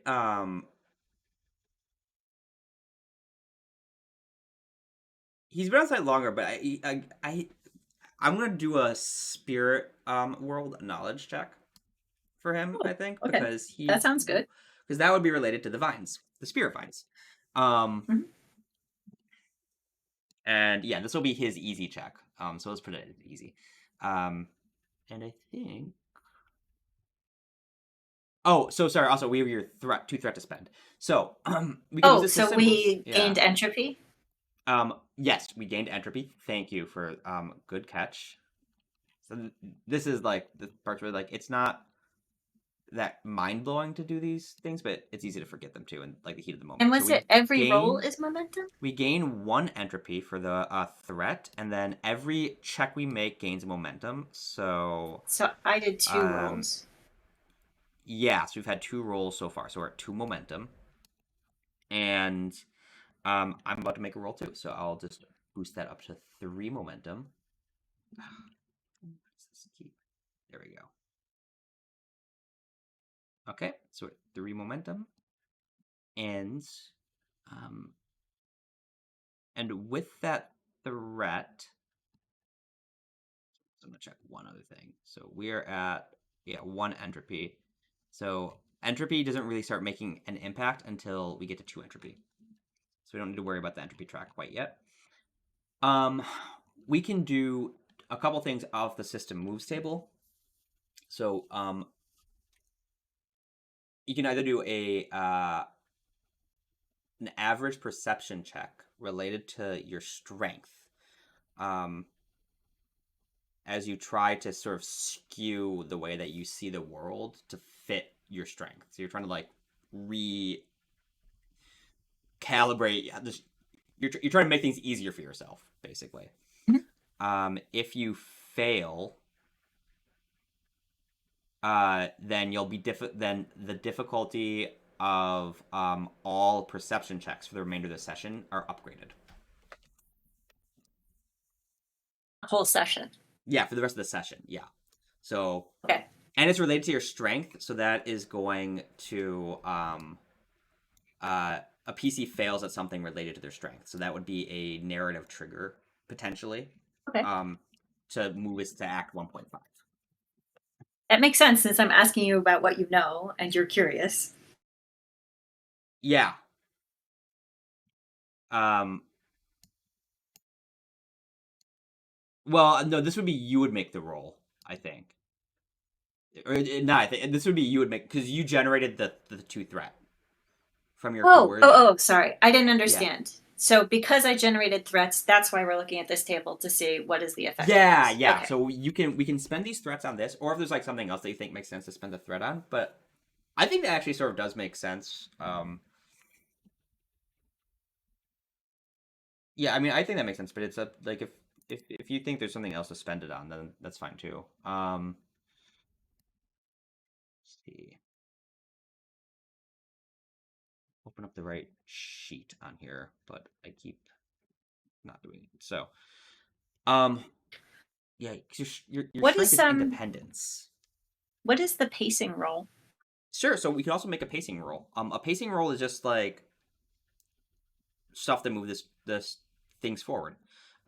So the pacing roll. The pacing. I think I'd like hmm, to do that just because like that shows Okay. me like another mechanic of the system.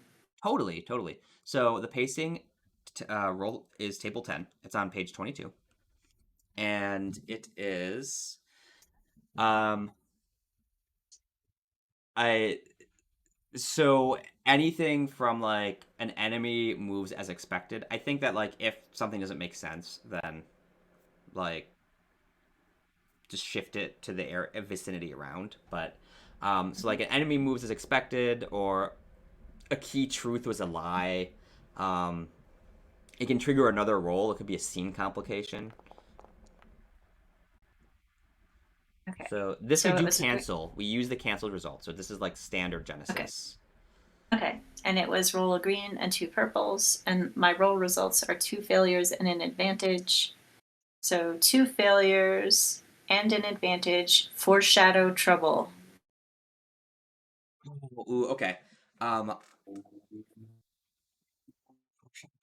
yeah, I mean maybe something with the maybe the vines start moving. So I haven't picked up that package yet. Um, Okay, we know from setting stuff up that there is some device that is going to be important in what's going sure. on. So like maybe like the vines actually like go grab the package.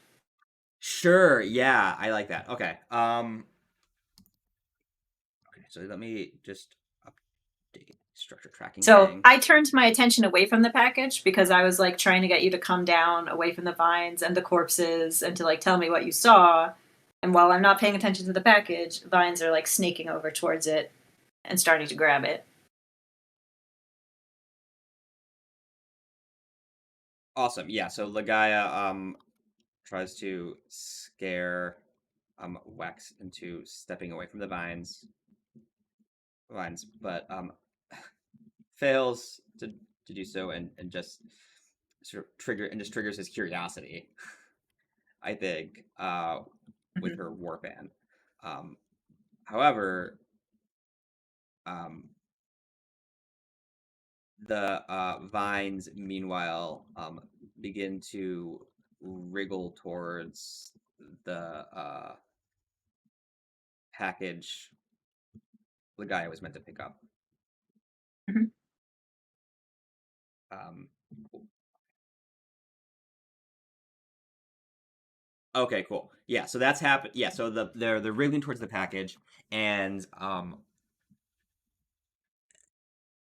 and while that's happening, sort of the camera zooms over to that sort of wriggle, and then this is right after you ask Wex like if he knows anything about about like the spirit vines and how dangerous it is, and I'm gonna do my check with that.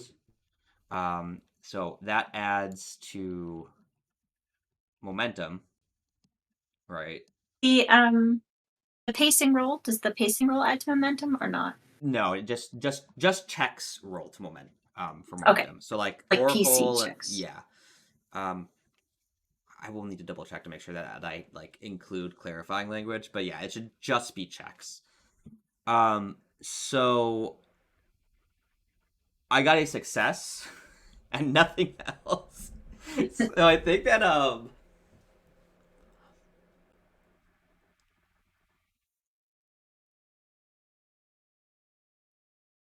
yeah, so Wex knows for sure like about spirit vines. So when you ask him that, Wex like almost goes into like a state where it's like he's very clearly like reciting something he learned in class, and he goes, "Why, yes, spirit vines are emerge. They are emanations from the spirit realm, the world itself, unleashed by Avatar Korra during spoiler stuff that we don't need to go into, and um, and I think that this is where like the camera pans and like you just hear him like drone onto like wah wah wah wah, and like we see the spirit vines like slowly creeping towards the package, and um, and then we pan back to Wex and he's like, and that's why they were always told don't go poking spirit vines, but I don't who cares like. I didn't. Nothing happened when I poked that spirit vine. It was really cool. I think it likes me. It right, Pengi? And Pengi just sort of like goes and like licks his face, his own face. Like his tongue like flips out and like drags down across his face. Um, yeah. So I think but I so okay, cool. Um, so the vines are creeping towards the package though. Is Ligaya? Do you think gonna like make her way towards the package at this point? Yeah, I think this is like a kind of lunge towards package, like, and try to wrestle it back, but try not to touch any vines in the process. Okay, cool. That might be like a Okay. tug of war thing, like an athletics thing, or it might be like a coordination thing of like try to, like here, like dodging all the lasers, like duck under this vine, duck under that vine, like Twister style of like Yeah, reach the package. yeah. I think coordination makes sense to me. I don't think it would be easy though. At this point, I think it would definitely be like a I, hard coordination, right? Like the are we allowed suggested, to just? yeah, the suggested difficulty I, was like if you don't have any idea like what, like you're like I want to do a check, but like I don't know what the check really should be. It can kind of be anything. That's what do the we suggestion. have like? Do we have anything equivalent to spirit vines like loaded in the adversary database? Mm. Uh, I don't think so. Um, All right. Melon, if you Well, think of anything, let me know. I guess kind so of we do. We have dark spirit minions. okay. I mean that Um, could be a default. I feel like if there was a GM in this game, the GM would spend a story point to be like, spirits are really dangerous. You don't want to touch them. Like this should be a check that has a challenge die on it, not just purple dice. oh yeah, for sure. Yeah, and I think that's we can say that. I mean, yeah. Why don't we say that the system spent a GM story point to upgrade the difficulty? I think that's like a totally Okay. fair thing to do. That part of it is also like if it makes sense, then yeah. So I think, but it would for sure be like I think it would be like I think this would be like two purples and a red. Sounds about right to Okay. me. That sounds good to me. And that's going to be athletics or coordination. I can't remember what we decided on. Coordination. So Yeah, I like, think whatever you prefer. Yeah, coordination probably makes the most sense because you're like what dodging and weaving through the spirit vines as you like make a mad yeah. dash towards the package while you see the spirit vines creeping towards it. Yeah. I mean, Wex just admitted that in school he learned the things are really dangerous and you should not poke them. So, okay. True. I made a roll, so Momentum momentum goes moves up. forward. Yep. My roll was a success, so I do evade the spirit vines and reach my package. Oh wow, yeah, there's a zero threat on that too. Um, so- um, cool. Yeah, you get to the package, and yeah, there's no like threat or despair or anything or negative results. So I mean, I think that like Gaia just yeah, you like get to the package, and while you're in that, Wex is just like, whoa, Pengi, I think he actually might be a ninja. I've got a sidekick now. Yeah. Whether you want it or not, like Wex is gonna be like, "Hi, the guy. I just showed up. I figured you needed a hand with stuff. Like, can I hold the fan? Can I hold your fan, please?" Um, I think So that does Wex like chase after and come along? I mean, like, is he also coming through the vines and stuff? Um, yeah, I think Wex like immediately follows you. But I don't think it's gonna be as yeah. I'll roll a coordination check too, as Wex sort of like takes off after you. Um, and I think Pengi will too, right? Because Pengi is also um, following Wex. Does Pengi like ride on Wex's shoulder or just like slap He around sort of on the like ground? he sort of like flops around. Yeah, he's not Okay. like really a fish. Like he's like I I was imagine him to be thinking like almost of like a seal or like an otter, kind of. he has like a seal upper body, but he has like four limbs, I imagine, and then like Okay, a so he can like floppy walk and tail. run. Yeah, yeah, he's still Okay, like he is he's got the a monkey side. land animal. Yeah. So yeah, what do you say? So Wex is gonna do coordination as well, um, and plus a red.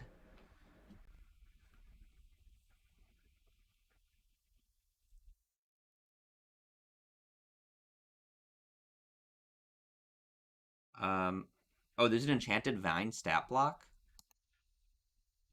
Oh, you mean just like in the Melon? You just mean in like the core books?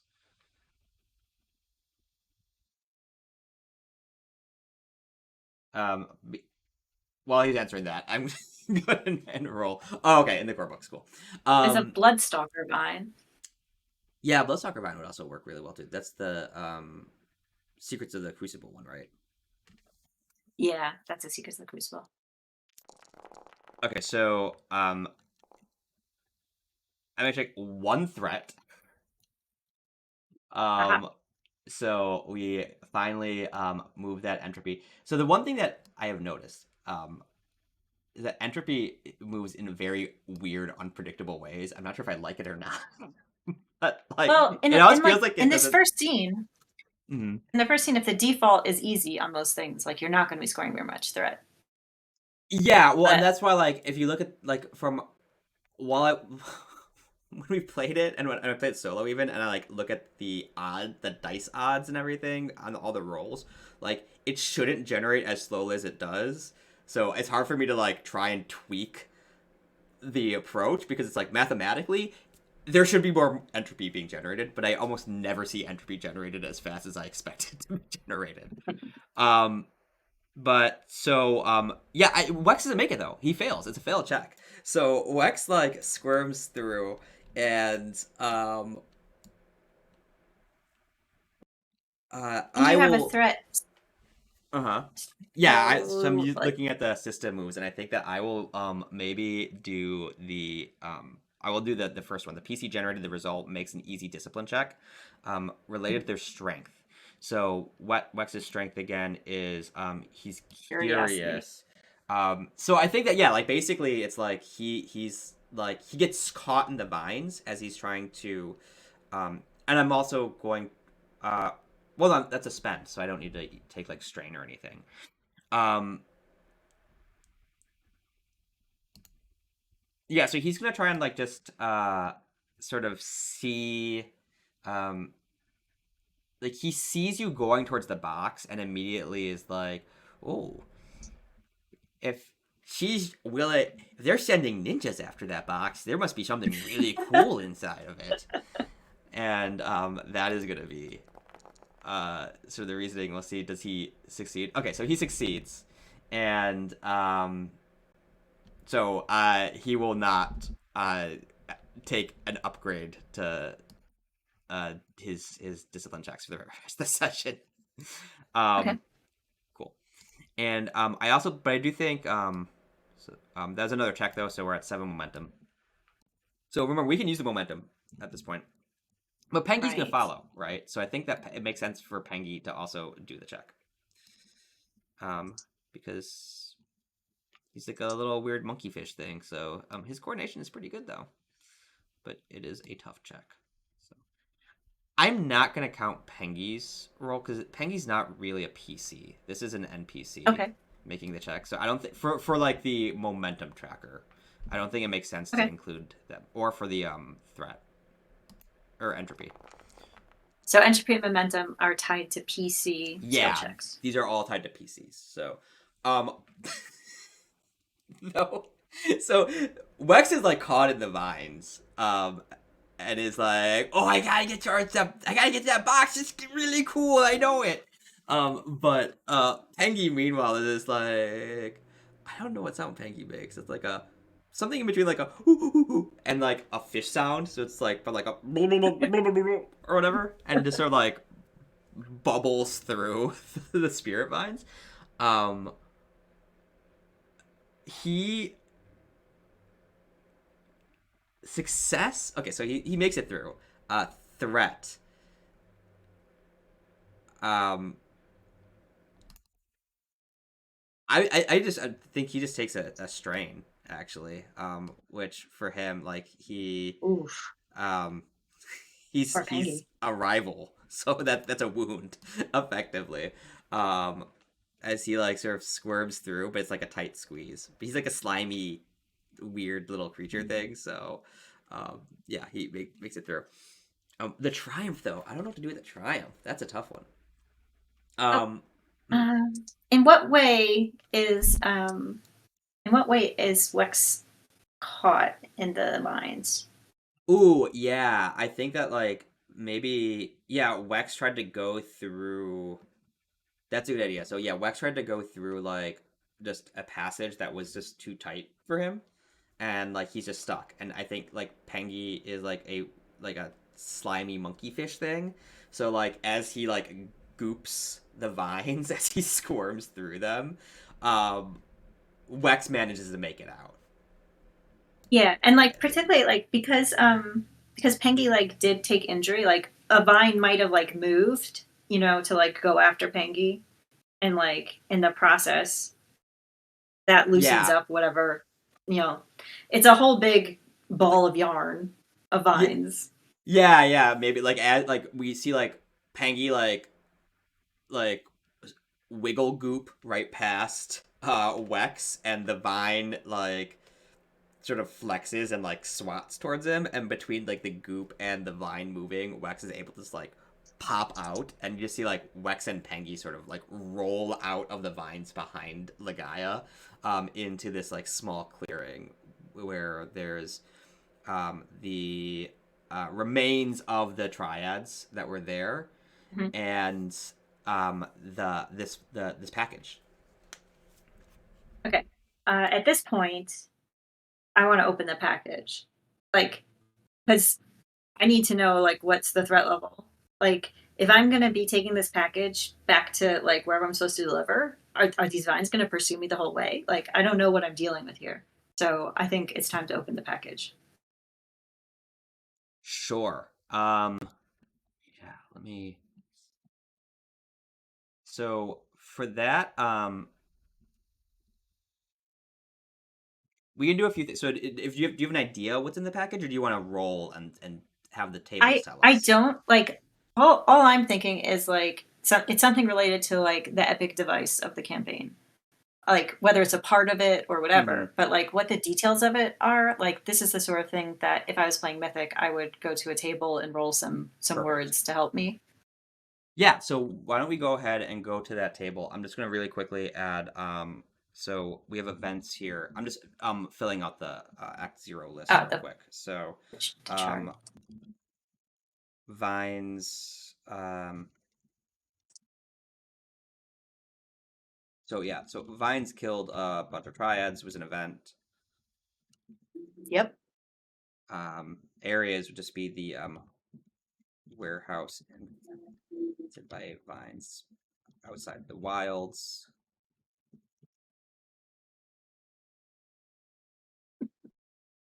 Thank you for the tables, MelonLord. Yeah, Melon, do you know offhand which tables those are while I fill out this the list. I'll go Oh look at the table of contents. yeah, and what is the what do you think that box looks like itself? Like, do you think that's like a wooden box, or I guess we can use the tables to like expand on that if you want to do that. So in my head, I was picturing that it was a rectangular prism that was like leathery brown, wrapping around it, tied with a string kind of thing. And I undo the string and like the wrapping all falls off. And then there's like a really fancy looking chest. Like open that up and it's, like velvet lined interior. And then object is sitting like on this nice cushy surface. So what does the actual artifact look like? Mm-hmm. That could be a detail question for the oracles. I see there's a binary, a quality, an action, and a detail. I think yeah, detail would work for that. So Melon, we're just trying to figure out what the what's in the box. Yeah. Okay. This is So this is that the means I what's need in to the draw. box question. Okay. So I need to draw a card. Yes. So if you go to so it's 4 from the right card stacks, and then there's a draw hand is one of the things, and just hit draw.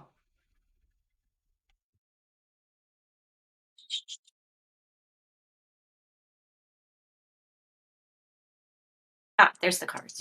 Okay, as I say, And then just draw hand, and I just yep, and then click make sure it's draw. set to random so that you're not just drawing from the top, because I think it's like sorted alphabetically or something, or numerically. Draw from Oracle deck. Number 1, draw mode, random. Yep. Do not draw face down. Draw. King of Hearts. Do you get to see that? Yeah, I can see that. I can see the draw hand. Oh, because you're the Yeah. you're set to GM in the system. Okay.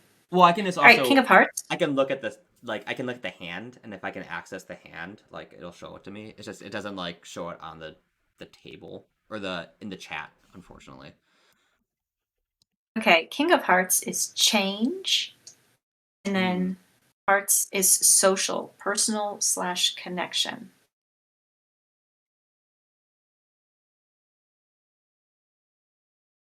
Something okay, so something related to change, and it's social, personal connection. So maybe it's like a seal or something. Maybe Yeah, I mean this is related to like the triads all like uniting. Um, so perhaps there's some like government seal of some sort. Um, like we were hypothesizing earlier that Papa Wex might like rather deal with unified triads than the official government, right? Like he can't get the official government to agree to whatever terms or treaties he wants. yeah.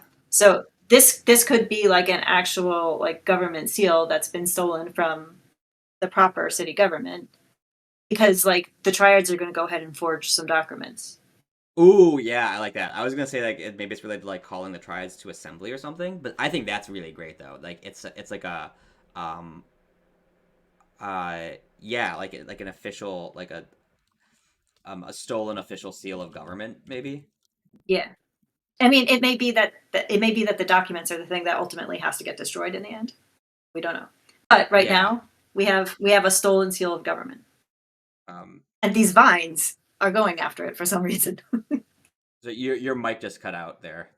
Oh, uh, for I some can't reason, hear. these vines. Oh, you can't hear. Yeah, yeah, your sound or did it cut out for anyone else? Um, Oh, that's weird. I can actually no, you're what the heck? I can see your like indicator light, but I just can't hear you. Um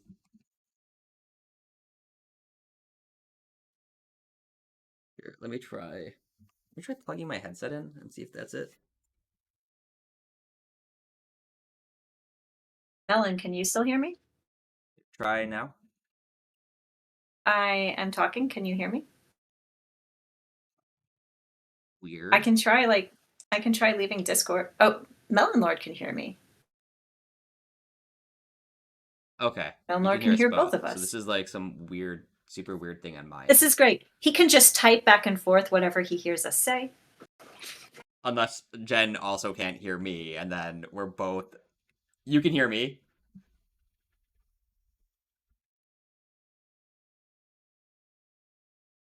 I can hear you. Yes, I can hear you. I can hear you. Oh, you can. Okay. Oh, yeah, you're talking that. Yeah, yeah. I can't. I cannot hear you. Um, that's super. Let me hold up. Let me see. Maybe it's. Did my headphones just die? Because that also could be it.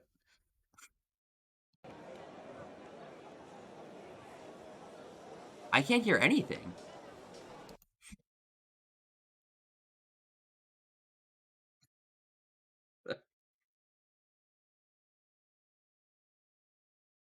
Oh no!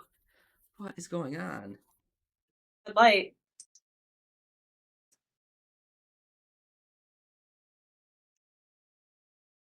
Okay.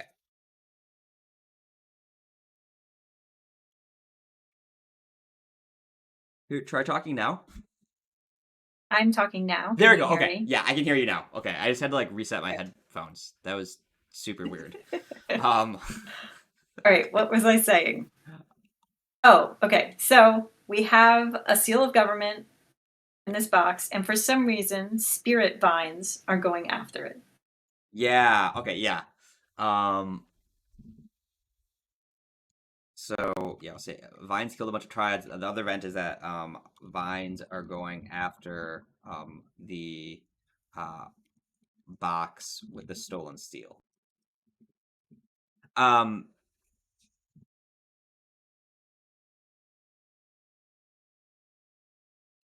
Yeah, that's awesome. Okay, so that's so as Ligaya opens the box, all of a sudden,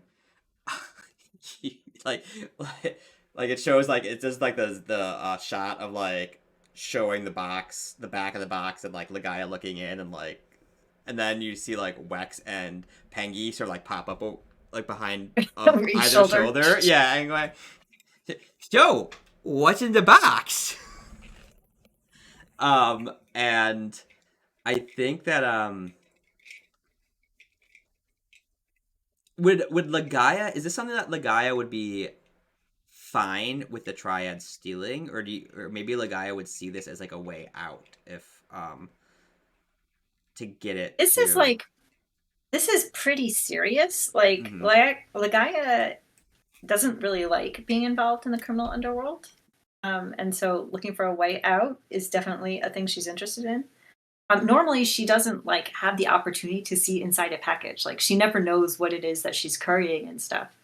But like this seems really serious and it seems like a bad idea for criminal underworld to have official like this. She doesn't, I feel like she's not educated enough to like really know what this is, but like she can recognize like, oh, this is the iconography of the city.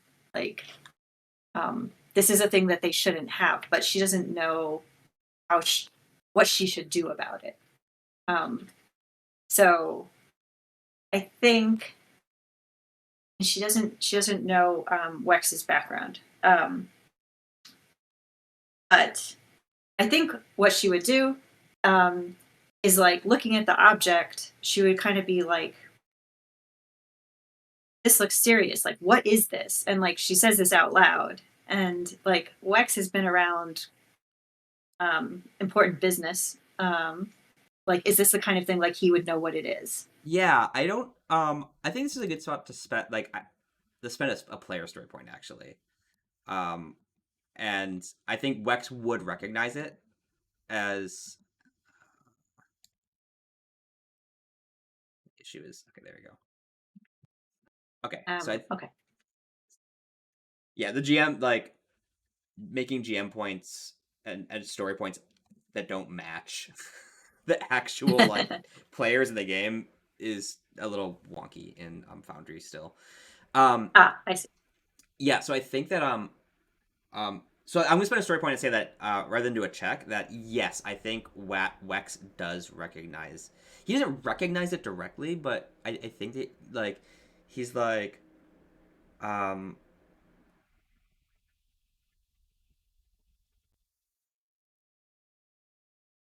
he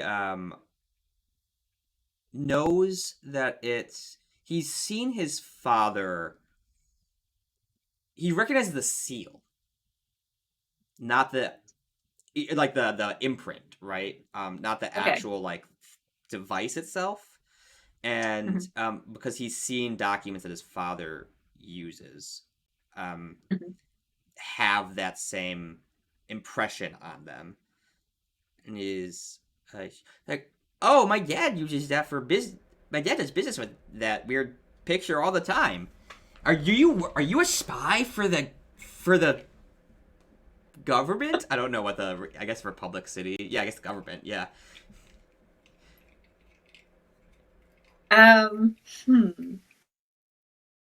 Okay. So this is the government seal. You've seen this marked on documents that belong to your dad. And your Yep. dad works with public city government? I mean, sure. He's like a business guy. We trade stuff. He talks about making. He makes business happen. I don't know what that means. But it's like there's money involved, and stuff goes back home to Usmer. So do government officials go to your place then? Like, does your dad meet with government officials? Where does your dad meet with government officials? Are they ever at your house? Yeah, You have a sometimes they big come by fancy for house, tea. don't you? My house, it's not fancy. I mean, it's nice. It's a nice brownstone in downtown. So Well, it's a house. Of course it's nice, she says grumpily. yeah, I mean, it's probably not. It's probably you know what houses are like. Okay, so now she has this idea like maybe she can just like slip it into like the pocket of like a government official. Like maybe she doesn't have to like actually like confront one who would ask questions about where did she get it, but maybe she can return it. Sure, yeah, and I think that's like good. I think that's a good transition to the next act, actually, because that's like Yeah, basically the yeah. quest, right? I Hmm. think that is Is the like call to return the action. seal. Yeah, exactly. Also, entropy reached 2 and momentum reached 5, so we totally forgot, like, skip the mechanical triggers. But yeah, so I think that so let me just put this down in the document. So Ligaya decides to return the seal um Mhm. somehow to Right. its rightful quote unquote official um home. Um There was nothing that like happened that like I felt I needed to spend momentum for. which is fine. I mean, as the stakes increase too, like there Right, will be right. roles where it makes sense, right? Um so what has typically happened in games that I've tested so far is that like momentum ends up sort of accumulating, and then you get to a spot where like all at once you're like, I need to use this momentum. I'm like getting my butt kicked. I need to do something with it. And like this is the only way to At, save me. at what point does it zero out? Like after Act Three, or like between each act, or Momentum where does it doesn't it resets at like? the end of the session. Like the beginning of the Oh, session, okay, you reset okay, momentum. Yeah. okay. Um so yeah, And so I huh? and that's where you check to see what is it compared to entropy. Yes, exactly. So at the end of the Okay, at the end of the session, you compare momentum to entropy, and then if momentum exceeds entropy, you progress your campaign track, and then you can figure out like what happened. It might be off screen, it might be something related to what happened in the session, but like something happened that to ratchet up the sort of season's story arc. Um, and is the assumption that you will get through all three acts in a session? Like that is what a session is.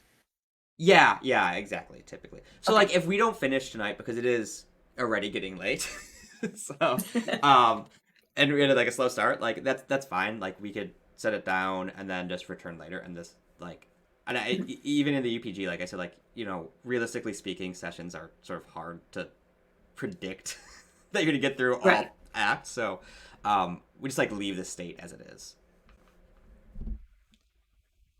Okay. All right, so we have ended Act 1. Yeah, so we ended Act 1. So we are now in Act 1-5. I'll move the little indicator down. Here we go. Ah, And and that's because there's a bunch of reasons. So, but like I think that like we um didn't fail at the any checks. But I think that like the mechanical triggers, so like entropy reaches 2 and momentum reaches 5. Um,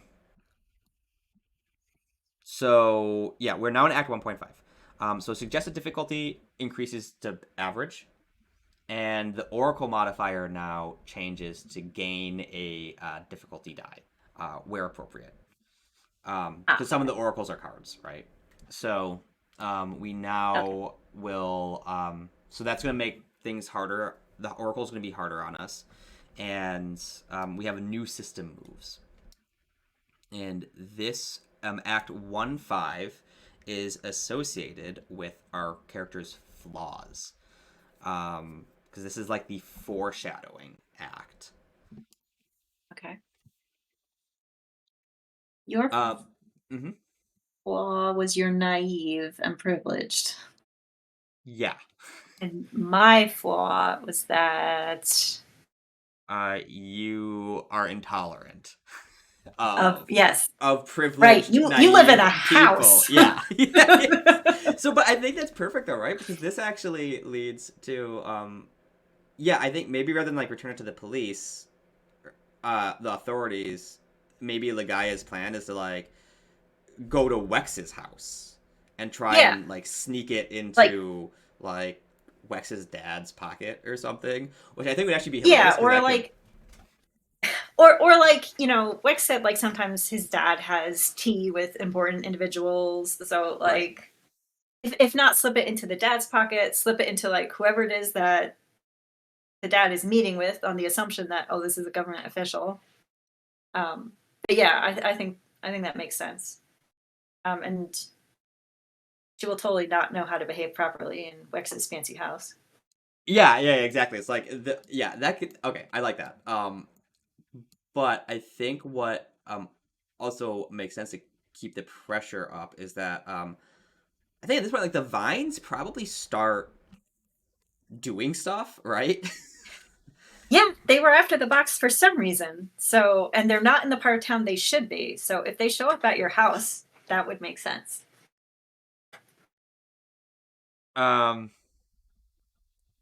Or if there's anything that we can do related to, like, what might be motivating the vines or who might be motivating the vines. Oh no, I was saying also like I think like if we're still at the warehouse, maybe the vines start like act like things start happening at the warehouse to like get us out of the Ah, warehouse. okay. So, we still have actions to do in the warehouse. We're not just like scene swiping elsewhere. Yeah, unless you want to scene swipe, but I think that it actually would make a lot of sense in sort of the story arc to like have us try and flee the warehouse from the vines. Because I think that I don't know how yet, but I'd like the idea like something the spirit vines are related to the box or the seal or something. Like there's something weird and spirit related going on here. So they're not gonna like just let us leave easily. Okay. Do you want to like switch into like actual combat with like a set of vines, or do you want to do like a skill challenge to get past them, like because we kind of already did like coordination checks to like move around Yeah. them, Um but maybe now that like we've actually seized the item that they have interest in, they will become more aggressive. yeah, that's what I'm trying to think. Maybe a skill challenge would work.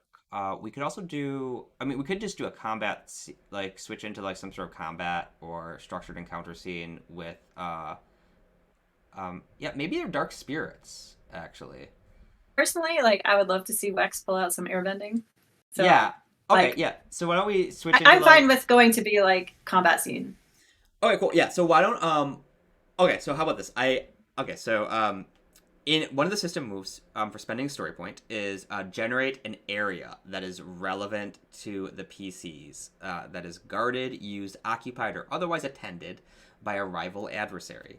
So I think that maybe like as Ligaya makes this decision, um, the wall, like we're by the back wall of the warehouse, that like the back wall just sort of like crumbles and um, or it's torn asunder rather as the vines Right, just like because you said the vines were coming in from the windows in the back yeah, so like anyway, they just and now they just tear collapse. the whole thing.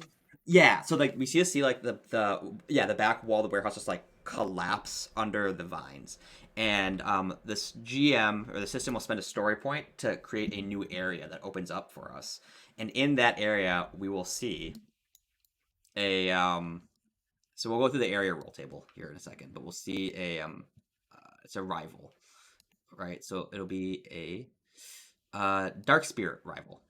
Boom, there we go. Let's put that on the table. And oh, and Pengi's already hurt too. Oh, um, let's do the so we'll go to the area tracking or the area generation, which is going to be um table 11 is where it starts. Area configuration. So it's the area tables. So a whole bunch of there's three main tables for areas. Um, so table 11 is the area configuration, and that means that determines like how many range bands it is. For narrative mode, though we won't be using here, it would determine like just like approximately how many points of interest there are. It's not like you have to generate every point of interest, but it's just like, you know, if you get a 7, this area has like, you know, there's like 16 interesting things. It should be big enough to fit 16 interesting things in it. Okay, so we're just rolling a d10 for So this one? yeah, so Or for this first table, let's just roll a d10. So you roll a d10, roll um, uh, a feature table. So it's roll a d10 and then also roll two uh, two ability and two purple, two green, two purple. how do Um, I but how do I get we a d10? oh just oh that's It's right, not yeah, like because as no assembly updated it so that like does the narrative dice roll, but I don't think so. You just type slash I can roll the d10. You just type slash r 1d10 in chat oh, okay. and Just it'll like roll give us 20. yeah. So we get the 5 for the d10. We also can do the narrative NDS roll. Okay. So it'll be 2 green, 2 purple by default, plus the modifier, so 3 purple. So the modifier is because we're in Act 1.5, Yes, exactly. right? Okay. Yep. So, and it's an extra purple. Yep. And it's the roll results that matter? This is Or, this is the tallied results. okay. So Yeah. 2 failures and a threat. That doesn't sound good. And then the last thing is if you want to draw a card. Like, we pull out every single randomizer we have. Yes. Well, but the thing, they're all different randomizers. So the idea is that when you go into a new area, you just say, here's a d10, boom, here's a narrative dice, boom, and here's a new card, and then you know what your area looks like.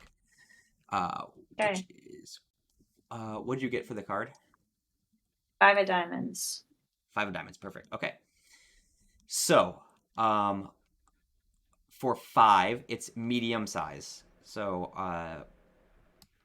I am using hexes for this. I tend to use hexes just because it's just, I don't know, I have a much easier time visualizing. Okay. So which table do each of these results deal with?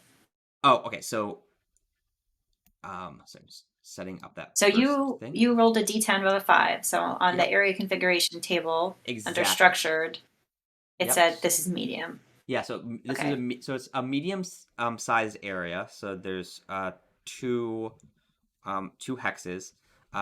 But it has an odd shape to it, and moving between range bands is not straightforward. So this is on the table. There's rubble. There's rubble everywhere now. That wall just collapsed. Um, yeah, perfect. Yeah, exactly. So I think that it's not doesn't necessarily have to be difficult terrain or anything, but it's just like Mhm. it's challenging to move through. But I think we could say that like it's difficult terrain. So like this is so like the entire area is just like difficult terrain. I'll just put like a note, which I don't have anywhere, do I? I just need like text there. Okay. Okay.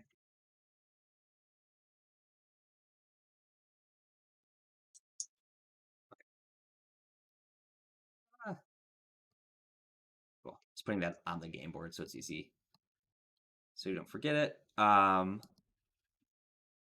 And then we go to the next table. So yeah, we're sort of so So, features. Mm-hmm. so we had two entropy. Were we supposed to have upgraded one of the purples? I'm looking at the PDF and Oh, on thanks. table Yeah, I 12. might have um entropy spends. Yeah, we have how much entropy? We have 2 entropy. Yeah. Yeah. So we should have upgraded the area features features role. And we should So have we didn't upgraded we should have plus a upgraded for momentum also. for momentum. No, no, no. I mean, we can Updated. if we want. Um, if you want to spend that for momentum. Where are you seeing for? I'm looking at the top of page 20 of Oh wait, oh, maybe I might be total. draft I might draft have version updated that. 0.9. Yeah, this might be a drafting issue. So page 20. Oh, which I'm not looking at the one that's in the tabletop, the virtual tabletop, Yeah, so no, no, maybe it's you're I'm looking at looking the at a right different one. I version. should be looking at that one too. so, um, momentum spends. Which page is that? Because the page that I'm looking at is saying that you upgrade the green dice for every two momentums, and you don't spend them. It's just a thing that happens. Yeah. Um, you are right because I did change that to make momentum have a little bit more heft to it. There we go. So we're looking at three good upgrades and then one bad upgrade. So, um, wait for momentum. Where are you? Is that what the MM means? It is. Oh, you're sorry. You're looking at the actual at the Oracle page. I thought you were looking at the momentum table. I'm looking at the area features table 12.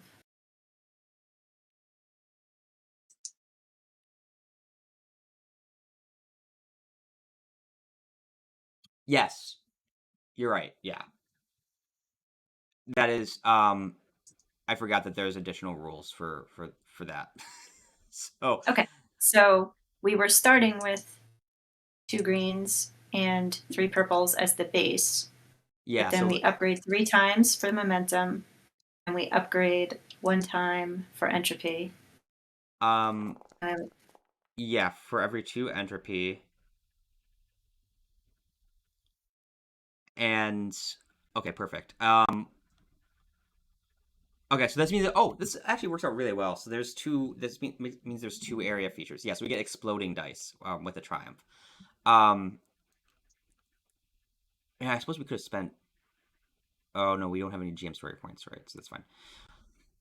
Um, so the way exploding dice work in tables like this is that you'll just do another roll, but you'll downgrade the pool that. So whatever the pool is that generated it. So if you like had a despair, you would downgrade your your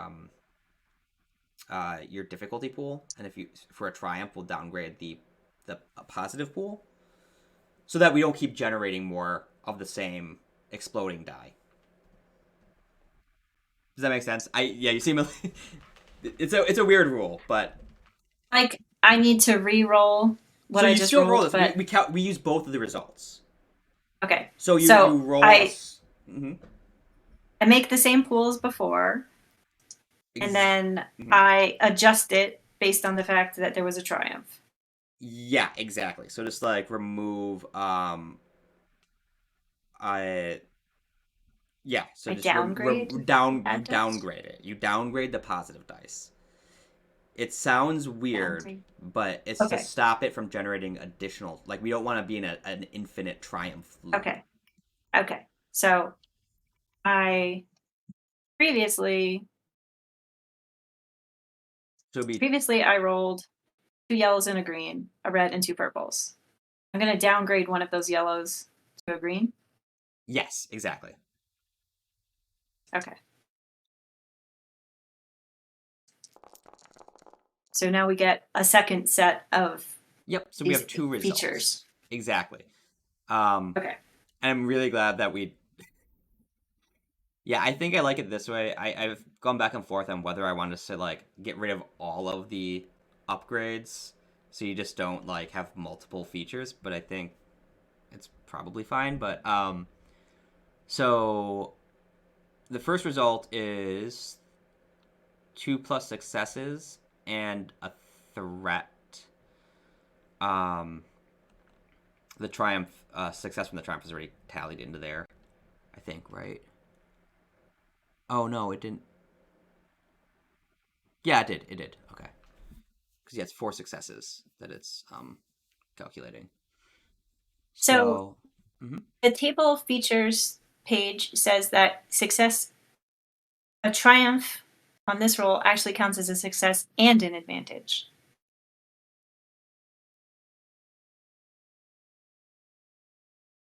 Which Foundry wouldn't know Yeah, about that. Foundry wouldn't know about that, and also, It just means that we have I 4 need. successes and no threats. Yeah, I will remove that because that was in there from before. Um, Before you had this re-rolling thing before happen. the exploding dice happened. Okay. Yeah, and so Yeah, I that think it just makes makes more it. sense to stick with one or the other. Yeah, exactly. It just makes it like unnecessarily complicated. So that shouldn't be in there. Okay. Um, yeah. So what's on here? The calculated totals are should be correct. So it's Okay. so a portion of the area provides an advantageous position relative to the surroundings. So it can be an elevated location, sensor feed station, or even a place of authority, such as a throne or court. But I think like an elevated position makes sense, maybe. Yeah, it was a warehouse. It could have had catwalk type stuff. Yeah, yeah. Maybe there's like a catwalk that's sort of like dropped down from the rubble, and that's sort of like So it's like now a there's kind of like ramp. a ramp. Yeah, Mhm. yeah, I like that. And the threat though, what does the threat add for the first Area result? is haphazardly organized. Nooks and crannies abound, in which who knows what is hiding, and it's also challenging to keep a sense of direction and know where to go. So we did say there's lots of rubble. So if some of the rubble is like, I mean, we're kids. Like you're 13, I'm like 16. We're not super tall. Like so, pieces of rubble are big. Like if we're on ground level here, it could be hard to negotiate them. Yeah, I think that makes sense. And then I think that yeah, so I think that's just but I think like mechanically what that probably just translates into is just like it's difficult terrain. Everything is difficult terrain Mhm. effectively. So, it'll take 2 maneuvers to like move into the adjacent zone rather than just the one. Um can I rotate this? Let's see. Maybe not. No. And then the second roll, we have 3 failures and 2 advantages. A portion of the area is especially vulnerable and or dangerous. This might be an electrified floor, a noxious swamp, or an abstract element like a bad neighborhood. Legend of Korra's got like electricity, just like in buildings and stuff like that, right? Yeah, yeah, it does. Yeah, there's absolutely electricity, and that would totally make sense. So, like, I think maybe a section of this area, yeah, like wires have like fallen down, and they're just Mhm. making maybe like the first. Well, first, let me also just move this token, the dark spirits. I think like the rivals in the new area on the other side right? Because I think that we're like this maybe straddles the warehouse wall, and then like what is effectively becomes spirit wilds outside and behind the Okay. warehouse, Hmm. and um maybe just yeah, and just like crossing this threshold. How about like here, like this area, just going through here, like that's electrified as like Okay. wires are hanging down, so it's going to be hazardous terrain. And then what's the That's between last? us and the bad guys, so that's fine with me.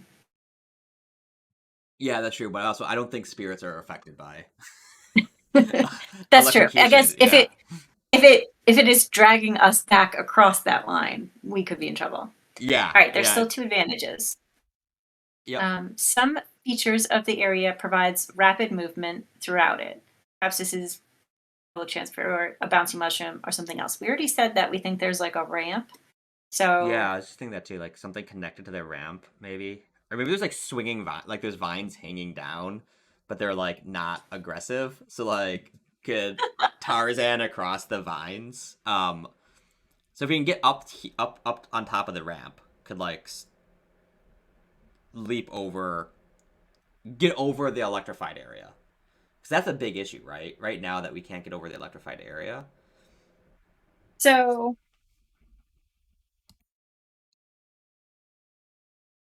it's the back wall of the warehouse that came down. Mm-hmm. And like there's no incentive for us to cross that electrified area as long as we have the seal. Like getting away is what we need to do. Um, That is as well, yeah. so like it doesn't make sense to have the bad guy start in the other area. Like the bad guy is what tore down the rope, Yeah, that's true. the So I think wall. yeah, Like the bad guy's in our zone. That's a good point. yeah. Like So bad guy getting us across that area is a problem. If they like grab us or push mhm. us into electric field or things like that. Yeah. Yeah. And I think that maybe yeah, like as the wall collapses and the rubble clears, or the dust clears, like we see like this dark spirit actually This made is of the not the same. vines. Yeah, the vines have like formed up into a creature. Yeah. Yeah, exactly. I like that. So like he's immediately in our zone though, and like and behind him we can see like hanging loose wires crackling, Mhm. and the catwalk sort of like crumbled down and as a ramp, so we could maybe swing on, maybe even on the loose wires themselves, right? But the whole area is difficult terrain too. Um, cool. I think that is. Oh, and then the last part. So those are the features, and now the noteworthy aspects. Five of Oh, diamonds. Uh, that is artifact, transformative, unexpected, and or volatile. hmm. So, is there something about the seal itself?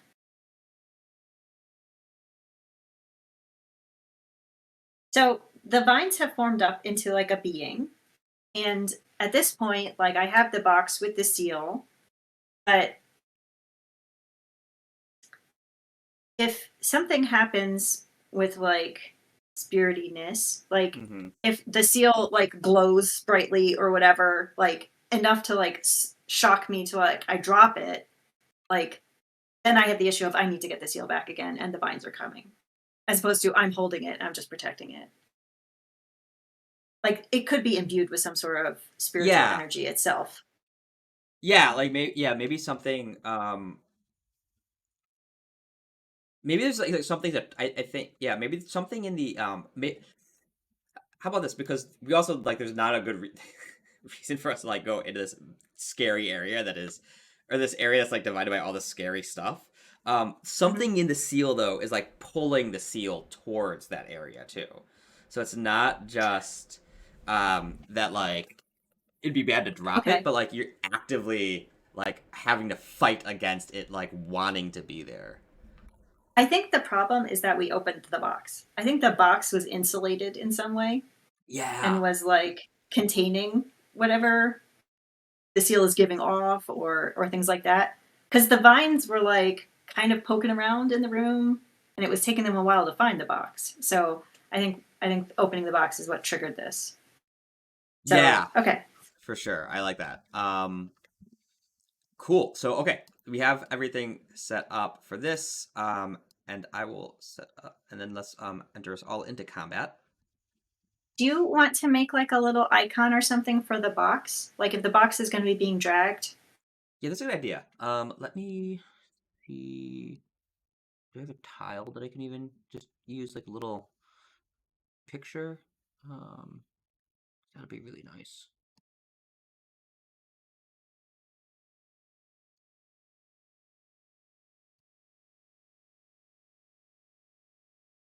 If we're about to Here we start go. combat, can I have just a short little break?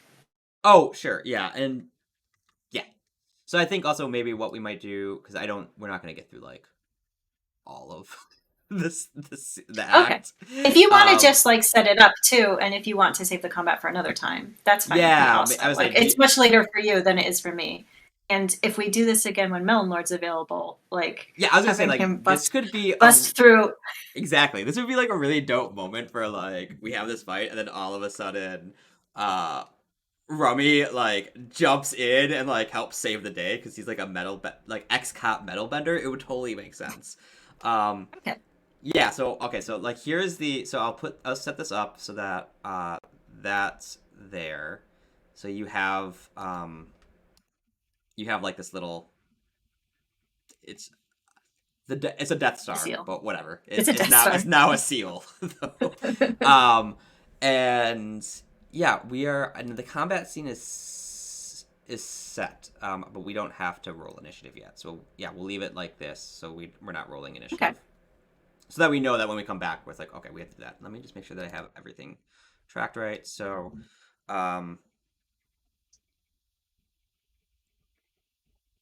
yeah. So Act 1 opens with the back wall of the warehouse crumbling. Under It's the 1.5. pressure of the it's I restructured it, so I need to make sure that that's in the book okay. Too. Yeah, the mat does not necessarily match the book, unfortunately. Oh, okay. Let me just make sure. Yeah, so it's now Act. I think it should be. Yeah, it's 0, 1, 2, 3, and then 3.5 is how it's now structured. Yeah, we got through one scene. Well, a lot happened in that scene, and a lot was established. So yeah. Act 1 opens with the back wall of the warehouse crumbling under the pressure of the spirit vines. The dust clears to reveal a new spirit wild behind the warehouse and a dark spirit standing among the rubble, clearly not happy with Ligaya and Wex and Pengi. Yeah, and Pengi? Question mark. And yeah, Ligaya can sense the box being drawn into the spirit wild. Yep.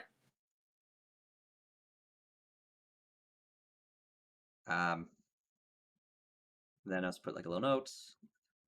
We leave off here before combat, before initiative. Hoping Rumi will bust in. Yeah. Yeah. Hoping our good cop buddy Rumi comes to save the day. And I think that if Rumi does come save the day, Wex is going to be like 100% convinced that this is like all some grand government operation. That's right, because I'm a spy for the government. Yeah. Oh my god, the ninjas and now the police are here too. This is incredible. This is like a Tom Spancy novel. Scroll. Yeah, Tom So I Spancy guess. scroll. A mover, a Tom Spancy mover. Okay, cool. Yeah, well, let's call it here. And Okay. yeah, awesome. So hopefully, yeah, hopefully, like the system, like this is beginning to make sense, and it seems like something that you might use and like think is actually interesting. And Yeah, I mean, there's definitely like a lot of little fiddly bits, but this is yeah, also my first exposure to it, so it's not secondhand nature yet. And sure. this is very much the feel of generative GM-less play that I'm used to. Like in terms of like no GM was necessary. We're telling a coherent story. Like we're Right. coming up with the details and it's all flowing nicely. So the tools that we're using here seem to be helping that. Like, and I think it will only get smoother the more I'm familiar with them. Cool. Awesome. Yeah. And yeah, I'll try and update the get everything to be more uh like updated the same version. Because yeah, that's the issue with having like 18 different documents I'm trying to update at the same time. All right. Um yeah, and any other feedback like yeah, you know, uh please feel free to give in the Mhm. meantime. Cool. Thanks Okay. for playing tonight, and All right. we will circle back offline and try and figure out the next session to continue with this. So All right. awesome. Thanks very much. Thank you All right. too, MelonLord. Yeah, thanks, Melon. All right. Thanks for at least being able to tune in and keep us sort of on canon and paying attention to the things that we were forgetting. So appreciate it. Meanwhile, I'll go cram a few more seasons of Korra and Yeah, well, canonically, we'll say that this is like happening in the middle of third season. So, I think you said you're like partway into second season, so it shouldn't be too yeah. much. That's a good season to watch too. So, all right, I'm gonna Okay. tune off Good night. later, folks. Bye.